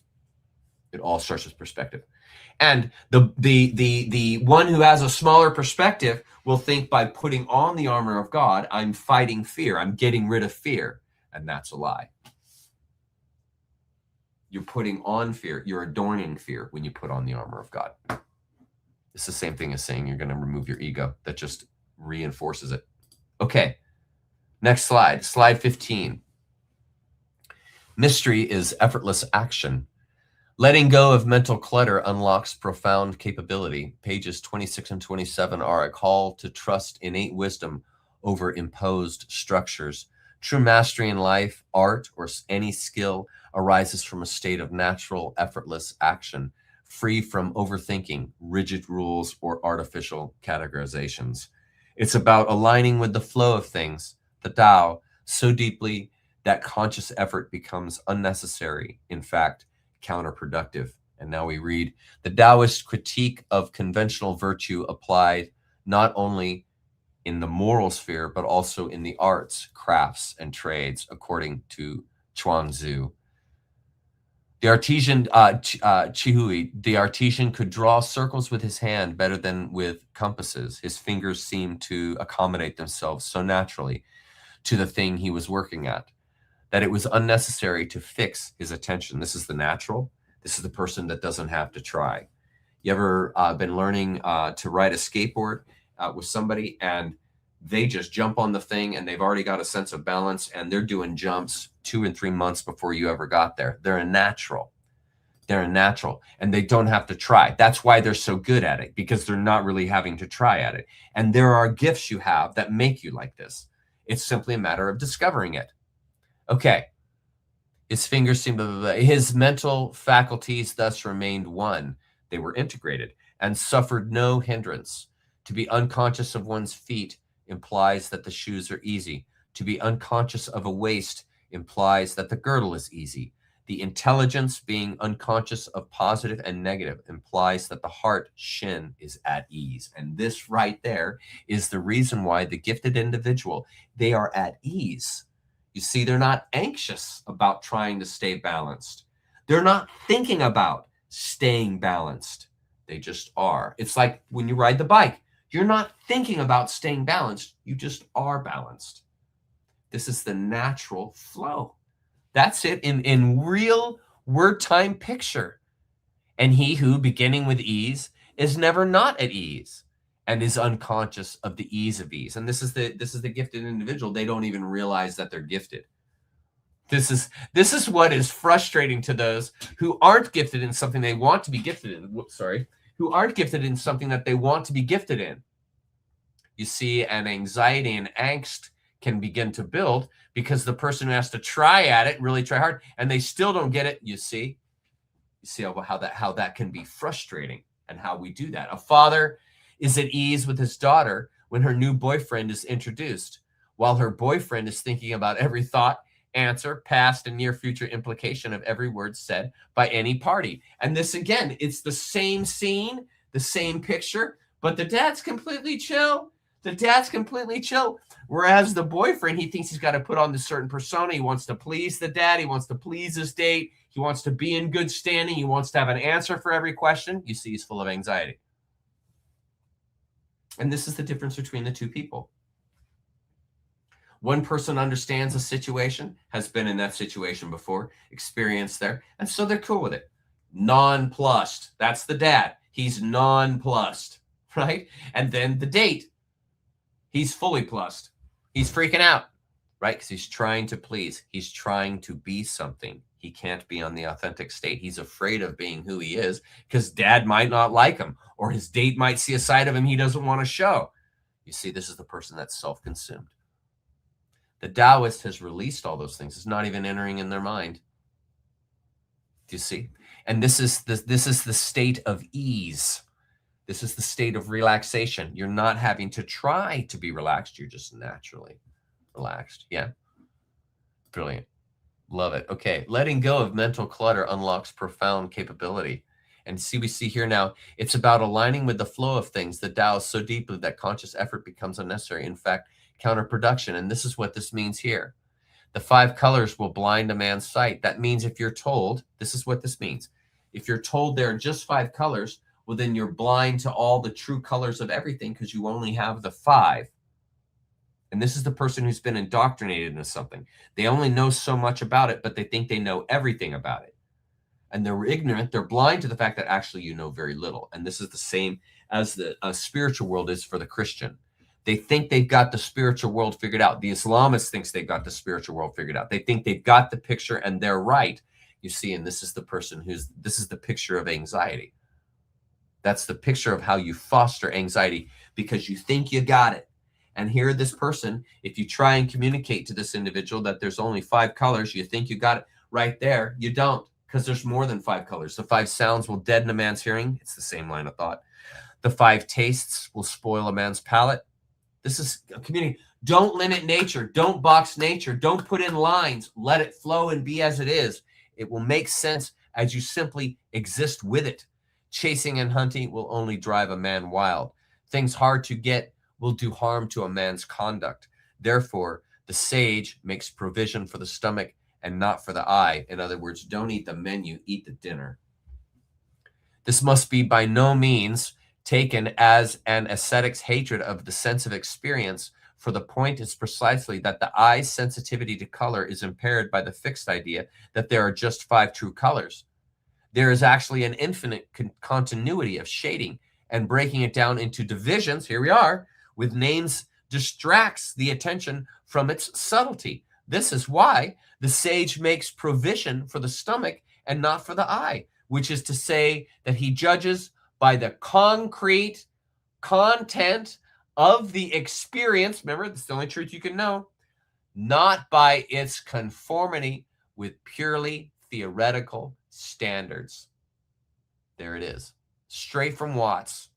Do not costume nature. In sum, then, day is the unthinkable ingenuity and creative power of man's spontaneous and natural functioning, a power which is blocked when one tries to master it in terms of formal methods and techniques. It's like the centipede's skill in using 100 legs at once, you see, because the centipede doesn't think about it. And here it is. Here's the example of the centipede. The centipede, bottom right. The centipede was quite happy, quite, until a toad in fun said, "Pray, which legs go after which one?" This worked his mind to such a pitch, he lay distracted in a ditch, considering how to run. And see, that's what happened is the caterpillar started thinking about it, just like the person who's going to get up and walk to the kitchen. They don't start thinking about their legs carrying them to the kitchen. And you see, when the caterpillar decided to think, now, wait a minute, how do all these legs work together? How does this function? How does this work? He doesn't get anywhere. And it's the same thing. If you're going to go to the kitchen and think, well, how do my legs get muscles? How do they contract? How do I stand up? How do I put one foot in front of the other? What the heck? You see, you're thinking about it. That's the anxious mind. That's how it happens. That's the anxious mind. In Zen Taoist terms, there's no split between the doer and doing. You see, there it is. There's no split. No self-conscious interference. So the mind is more of a flow valve. The more it squeezes, which is to believe, insist, and resist, the less flow. You see, less flow through the hose. The thought hose that runs through my mind, less and less flow. The more I squeeze and depend on it, right? The less flow it will be able to carry. You control that. Compasses represent artificial tools or methods that impose structure. Authenticity bypasses these by tapping into innate adaptability. And my friend, the best example of that is either like the downhill skier or the car racer. In other words, they are not reacting. They are going off of their instinct. They're holding the ball. It's too late to think about getting that corner right when you start thinking about getting that corner right. You have to go on instinct. If you are watching the brake signs going by, you see 200, 150, 150, and I think to myself, okay, I'm going to brake right when my wheel is 1 foot from the 100 mark banner. Well, see, now I'm not thinking about the corner. I'm thinking about braking at the right time. I've missed the plot. I've missed the plot because the braking and the cornering is one action. It's one action. It is one flow. I'm on the straight. I'm approaching the corner. I then, wherever I begin to break, you see, is the beginning of the function. So the idea isn't to just focus on the beginning. The idea is to release, because it's too much to focus on and go off of the feel.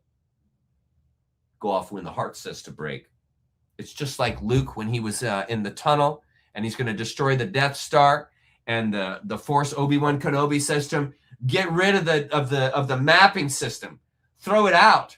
And you hear the central agency call him up and say, "Hey, bro, you got rid of your reticule, you got rid of your aim. What are you doing?" And there's the Force saying to Luke, you got to release those bombs at the right time based on where your heart tells you to release, because you're never going to get it right if you try to time it. You're never going to get it right, or you won't get it right enough times to save the Empire. So you better go off of the heart. And that is exactly where this is pointing.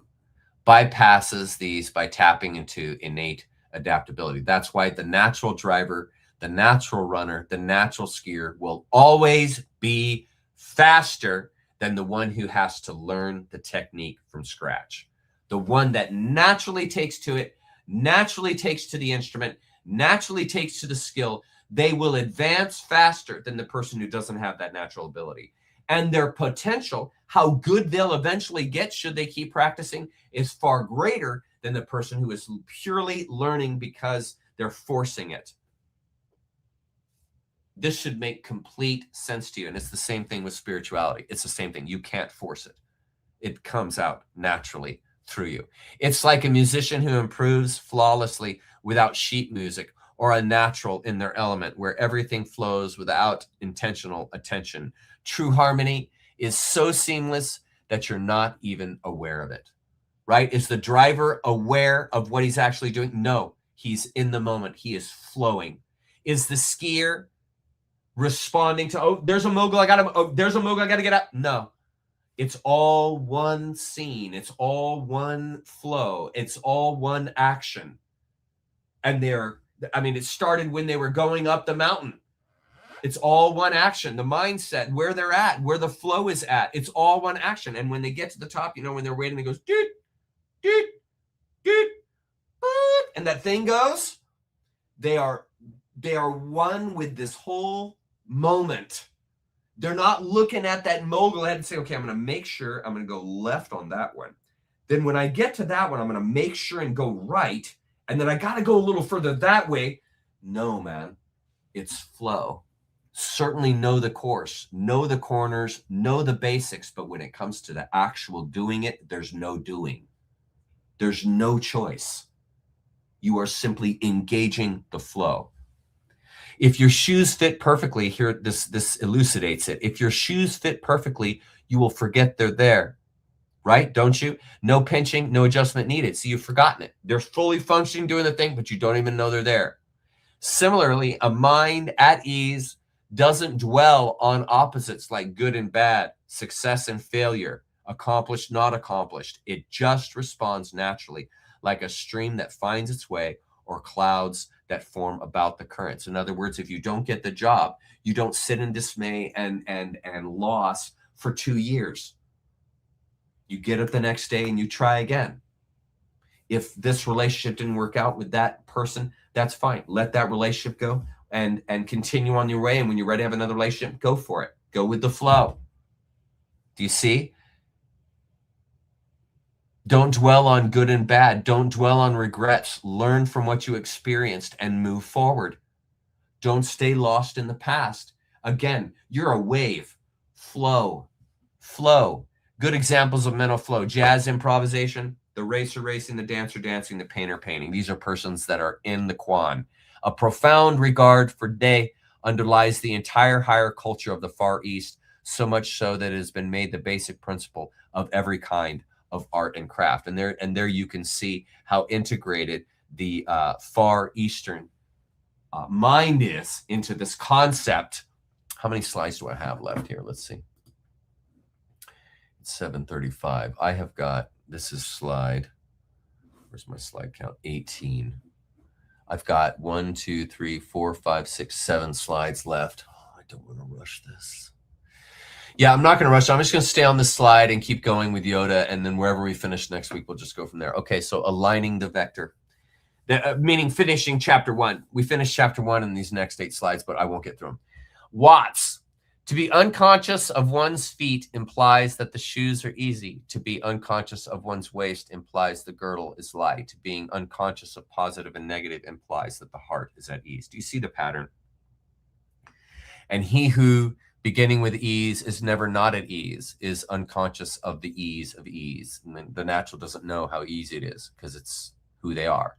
The natural doesn't know that they are natural because they don't know how to be inauthentic. You see? It's natural to them. This is why the naturally gifted usually become great artists and not salesmen. Yeah, I'm a terrible salesman. True harmony is so seamless that you're not even aware of it. If your shoes fit perfectly, you forget they're there. No pinching, no adjustment needed. Similarly, when a mind is at ease, it doesn't fidget with opposites like good and bad, success and failure. We've covered that. When the shin is not burdened by dualistic thinking, meaning the heart, actions become spontaneous. Again, no mind. The pinnacle and unconsciousness of the ease of ease, a meta level where even awareness of your own effortlessness vanishes. This is not expecting the fruits. This echoes Zen's no mind, Wushin, where enlightenment isn't something you grasp, but a state you embody without noticing. Without noticing. Just as Chewy ditched the compass, experts in painting or music or cooking transcend the recipes, conventions, and scales. They intuit the essence. And this is the picture of the chef that never uses any measuring tools. Right? This is the painter that simply has their palette of paints, and they're not following any kind of scaling or graph on the painting. They're just applying the paints.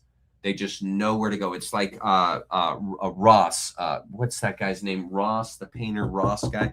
That he wasn't thinking about it. He's just, remember when he says, let's put a little tree. Bob Ross. Let's just put a little tree here. He says every little tree needs a friend. He's just going on the flow. It's already in him. The painting is just coming out. He's not choosing anything. Okay, let's go to comments. Okay. Let's see how you guys doing. Yeah, I'm no good at sales, Shan. I'm like you, buddy. I'm a bad faker. I'm a bad liar. I'm a bad con. I don't like deceiving people. I don't like when it those people that really get a rush off of like closing a sale, closing a car sale, closing a house sale, and they're going to get a big profit. I don't like that. I wouldn't like the idea of closing a sale to get a big profit. There's no motivation to profit. I would want the person happy. I want the person happy. And if I'm selling them a junky house because I want to get the sale, if you're a bad liar, that job isn't very good for you. So I was a bad liar. No good.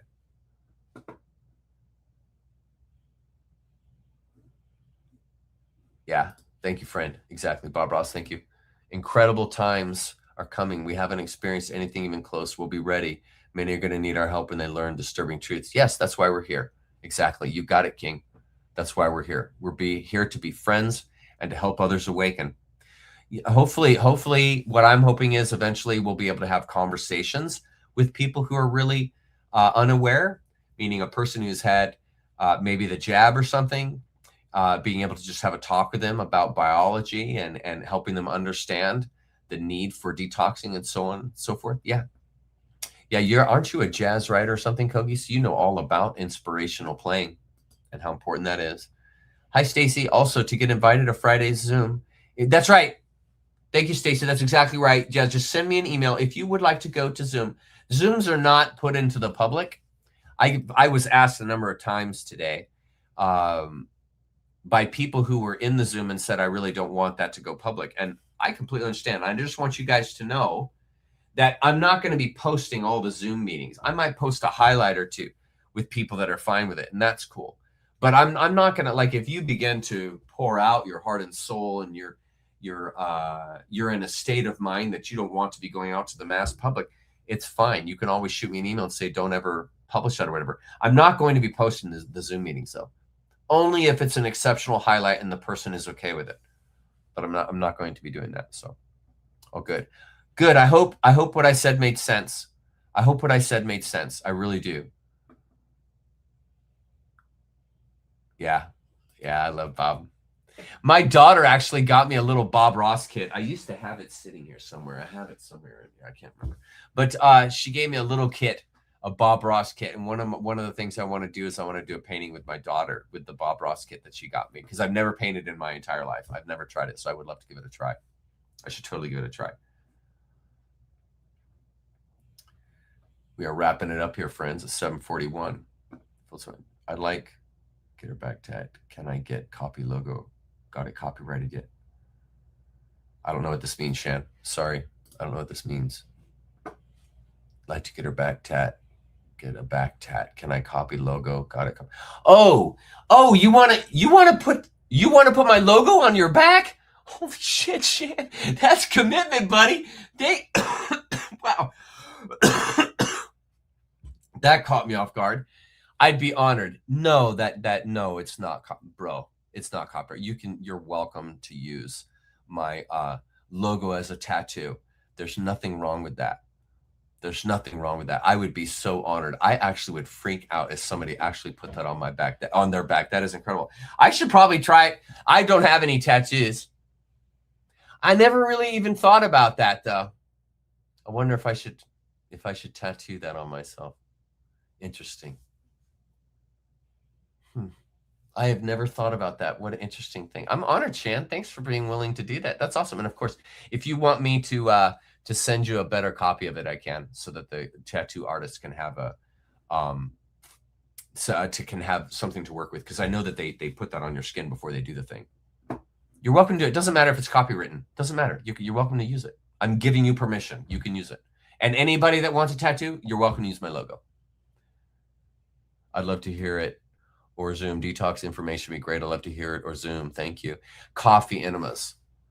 And I know, Fortune, that you've been at our Zoom meetings. So yeah, coffee enemas. This is how you detox. And then also Cliff High and Amanda Vollmer both have detox kits that you can buy that have the essential components that you need to detox from all of the nanoparticles. Also, soaking your feet in vinegar can help, though be careful. You can burn your feet doing that, but that helps. That helps get rid of the nano from out of your skin. I've heard urine therapy works, where you rub urine on your skin. That helps to get rid of the toxins. That helps pull the toxins out. I've heard that. I don't know if it's true. And I know that Cliff High, he has a whole list of things that you're supposed to take, specific times of day for specific amount of days and all that kind of stuff to really pinpoint and get rid of them. You can do that. And also, again, Amanda Vollmer, she is fantastic. She is absolutely fantastic. She's got a great detox kit. Does anyone have in chat any idea of good detox kits you can recommend?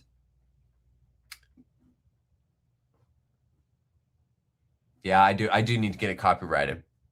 I do need to do that. Yeah. Okay, here's the merch update, guys. I'll tell you guys what's going on. So I've got, I'm wearing one of the embroideries right now, but this is the embroidery here. This is what it looks like. It's absolutely gorgeous. The embroiderer gal is on my page, and you can see the absolute gorgeous work here. Look at the detail. It's exceptional. And then I'm going to add, you didn't come into this world, you came out of it, underneath here, underneath this logo with the embroidery. That's going to be added to all the embroidery. It'll look like this. It'll look like this on the back.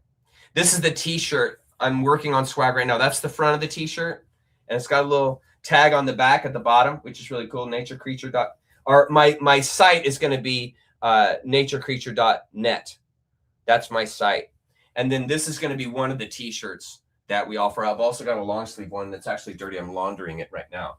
But we've also got a long sleeve option. We're pulling that together. Stacy, I'm working with Stacy on that. I'm working with Stacy on the merch. My hope is to have the embroidery stuff, to have that available, crossing my fingers, in the next 2 weeks. That's my hope. And that's handmade art. It won't be inexpensive because the gal that does it all by hand. She's got a machine and it takes like 4.5, 5 hours to do it. It's like 150,000 stitches. So it's a real tough one. So it's real artwork. And then the more, the less pricey stuff will be the t-shirts and the other swag that we offer. But I've got to wait till the 26th to get the t-shirt meeting before I'm going to be able to get the swag out thereafter. It should be soon thereafter, but they would only take me on the 26th because they shut down for the holidays. So I'm in on the 26th, and that will cover the t-shirts. But as far as the embroidery, I'm hoping to get that out before then. Hoping to. Thank you for your question, and I'm so glad you want to get merch. That will help me. That will help me financially, and that will also help those that are in our chat financially, because I have some people that are involved in chat that are also involved, namely Stacy. She's been helping me on all of this project. And so your money would be going to good people and good intentions and good things so that you can feel good about it. And it's all organic. All my merch is going to be organic. It's going well. I use it in my coffee enemas. And it's going well. I do that daily. And I'm still fighting my skin stuff. I'm still working on that, but I am continuing the fight. And yes, Sirona is a central part of that. It helps contain it, but it's not healed yet. I'm still working on that. So yes, it's going well. And I'm very happy about it. Yes. Yes, Cliff has that. Yeah, he has the stuff. Yeah, fasting is also a fantastic detox technique. Yes, absolutely. Saunas are also fantastic. Sweating your bohini off. That's another great way to detox. Yeah. Yeah, it sure is. And you guys need to know too, on my YouTube page, I have a video called The Way of Detox. And it talks about detoxing technique. Vitamin C injections is another great detoxifier. It turns your bloodstream into, peroxide. And so it kills a lot. Yes, I have been using, look, I've got that right here. I've been using NatureCreatures, this. I've been using that. I've been using on my skin. This is my skin. I'm still fighting it. You guys can see. It doesn't hurt, but I mean, it's not as red. It's getting better, but we're still not there. But I am working on it. I also use some iodine solution on it. And I use the DMSO. I use this on it. I apply. And then also the castor oil, this here, I apply. And then ivermectin. I will also add ivermectin. And I mix all those together in a specific ratio. And then I apply it to my skin. So that's where it's at. That's where it's at. Nice. Thank you for this. Those of you who would like to detox, here's a recommend from Lighthouse. Yeah, keychains. Exactly. We're looking at that. We're talking about little rings. Yeah. Thank you so much. Yeah, the design is awesome. They're awesome. You guys should see my the yoga pants I designed. Let me see if I can bring them up. They are so freaking awesome. Let me bring it up here. I'll post it onto the site here. Open recent. Here.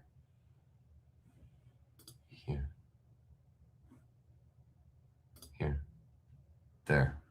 Yoga pants. There they are. All right, let me export this. I'm gonna show it to I love the yoga pants. Let me show them to you because they're so freaking awesome. This is 25. Go. Images. Go. Okay, here. Sorry. Here. Present. Image file. And let's go to images here. And let's go to yoga pants here. Here they are. Aren't they awesome? Here, I'll go full screen. Here. There.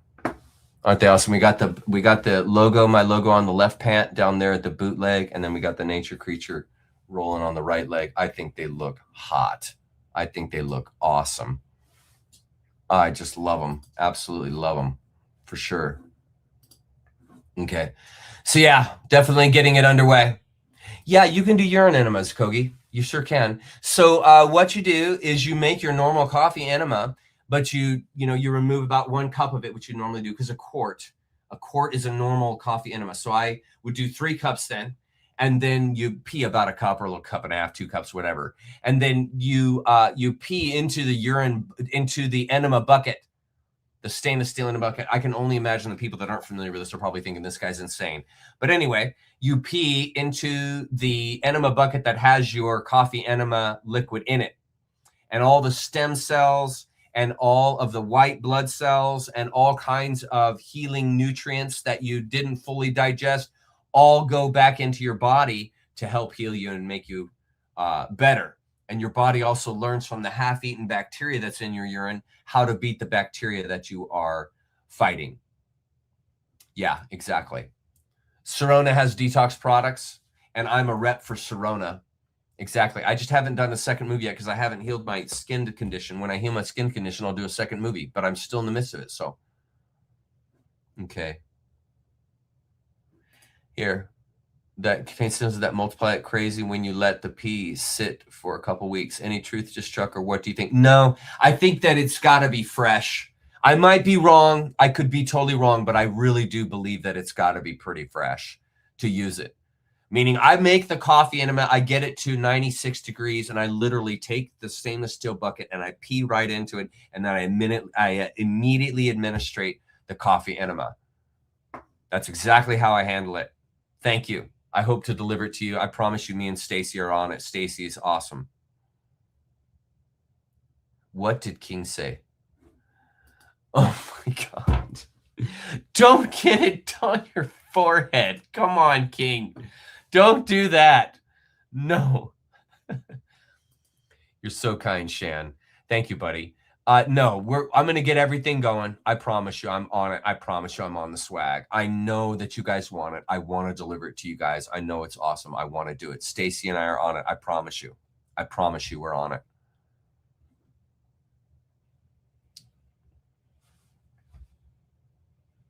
Oh, here we go. Look at Stacy's already on it. Stacy's already on it. Look at her. She's awesome. Yeah, she's awesome. Yep, Stacy's on it. I promise you we're going to get it done. We're going to wrap it up here, folks. We're about done for the evening. Have you tried red light therapy? No, but I've heard it really works. I've heard it's really good, actually. I've heard really good things about that. Yeah, I had good experiences with it, but you gotta use small amounts. That's what I found. You can't use large amounts. You have to use very, very small amounts. I love that, Koki. You're so funny. Here we are. If I detox, can I be around others who took it? I'm going to make a list of questions, Chuck. I don't think being ashamed is progressive here. Okay, good. Thank you. Yeah. No, there's no need to feel ashamed. Yeah, they shed it. They shed that. It's most intense right after they get the shot, but they shed it. And if you have sexual relations with someone and you exchange fluids with that person, you're then going to be exchanging those particles, especially because they go straight into the testicles and ovaries. And unfortunately, if you say you are married, or you're not married for that matter, doesn't matter. Let's just say like you and your partner, like one of you gets the jab and one of you doesn't. Because say one of you is just like you're crazy not to get it and the other one's like you're crazy to get it. Well, if they have intercourse in a child, the child is going to have it. The carbon nanoparticles will pass straight into the child and the baby will be born with the nanoparticles already in them. And the guy or the gal, whoever it is that's not getting the jab, the moment or day that you engage sexually with that person, that you'll have the nanoparticles in you, and they self-replicate. So you can contract it in certain ways of interacting with people, but absolutely you should always be detoxing for sure. Yes, good call. Good call, Lighthouse. Activated charcoal, awesome, and wormwood. Yes, I sometimes will put wormwood extract in my coffee enema. That helps get rid of all of your candida infections and your parasites. It helps with that. Yeah, yoga's a good time. Yeah, yoga's a good thing. Yeah, we'll see you later. We need to go. We got to go. I'll see you guys later. We're going to be on. Don't forget, I'm offering a F1, Formula One, and NFL Zoom chat. If you want to go, write me at contact Chuck Jr. Here, write me here. Contact Chuck Jr. at yahoo.com. Is that right? And make sure it's right. Contact Chuck Jr. at yahoo.com. Yes, this here. Go. This here. Write me if you want to go to the Formula One, NFL. We're just going to be talking shuck and jive, man. It's going to be a good time. We're going to be totally laid back, like a bunch of friends, just having a good time talking sports. We're going to talk Formula One and NFL. I'm not a fan of any other racing besides I'm not a NASCAR fan, not really a fan of any other kind of racing other than Formula One. So it's Formula One and the NFL, and it's on Monday. We're meeting at 3 o'clock, and I'll send you the Zoom link if you want to go, and that's the address to go to. We won't be talking philosophy, Christianity, religion, and that stuff. It's totally lighthearted discussion amongst friends, and you're welcome to join. That's on Monday at 3 o'clock. And then if you want to Zoom, which is our more family meeting, which is more oriented to the group here, and the things that we discuss, all subjects are basically open and on the table. We're not going to hinder anybody, and we can talk about whatever at the Zoom meeting. And that's every single Friday at 1 o'clock Seattle time. And if you would like to go, you must have an invitation. So you have to write me an email saying, Chuck, I want to go to Zoom. You're more than welcome to go. You don't have to go. You can be on the Zoom list. I send out a weekly mailer with the list. You don't have to go, or you can go. It doesn't matter. You can come and go. You can be on video so people can see you. You can leave your video black so nobody can see you. Okay. It's very safe. It's a safe place for people to go to ask questions that they don't feel comfortable asking in public, or they want a greater detail on something that I just simply can't take my time to explain on Saturday nights. The NFL thing, the NFL Formula One thing, is just that one meeting on Monday, and then we're not going to meet again for a few months. So it's rare. So we're just going to be doing that on Monday. So if you can make it, it'd be great to see you. And that's at 3 p.m. Seattle time. Thanks tonight. Thank you guys for tonight. I love meeting with you. I love and care about each of you. And I'm so glad that you're here. Really, I love sharing these things with you. I love what I learn from you guys. I learn from my chat most every Saturday night. And I'm so thankful for that. And I really enjoy our Zoom meetings. It's a lot of fun. And I'm hoping to have the same thing with our NFL Formula One thing. I'm here to serve you guys in the capacity that you need. I'm not here to take from you. I'm not here to tell you anything. I'm simply here to share and walk alongside with you in life. That's why I'm here. I'm your friend. You're my friend. And I totally want to be a support to you if I can. I love you so much. Thank you for being here. I'll see you guys next week. Okay. We'll see you guys later. Bye-bye.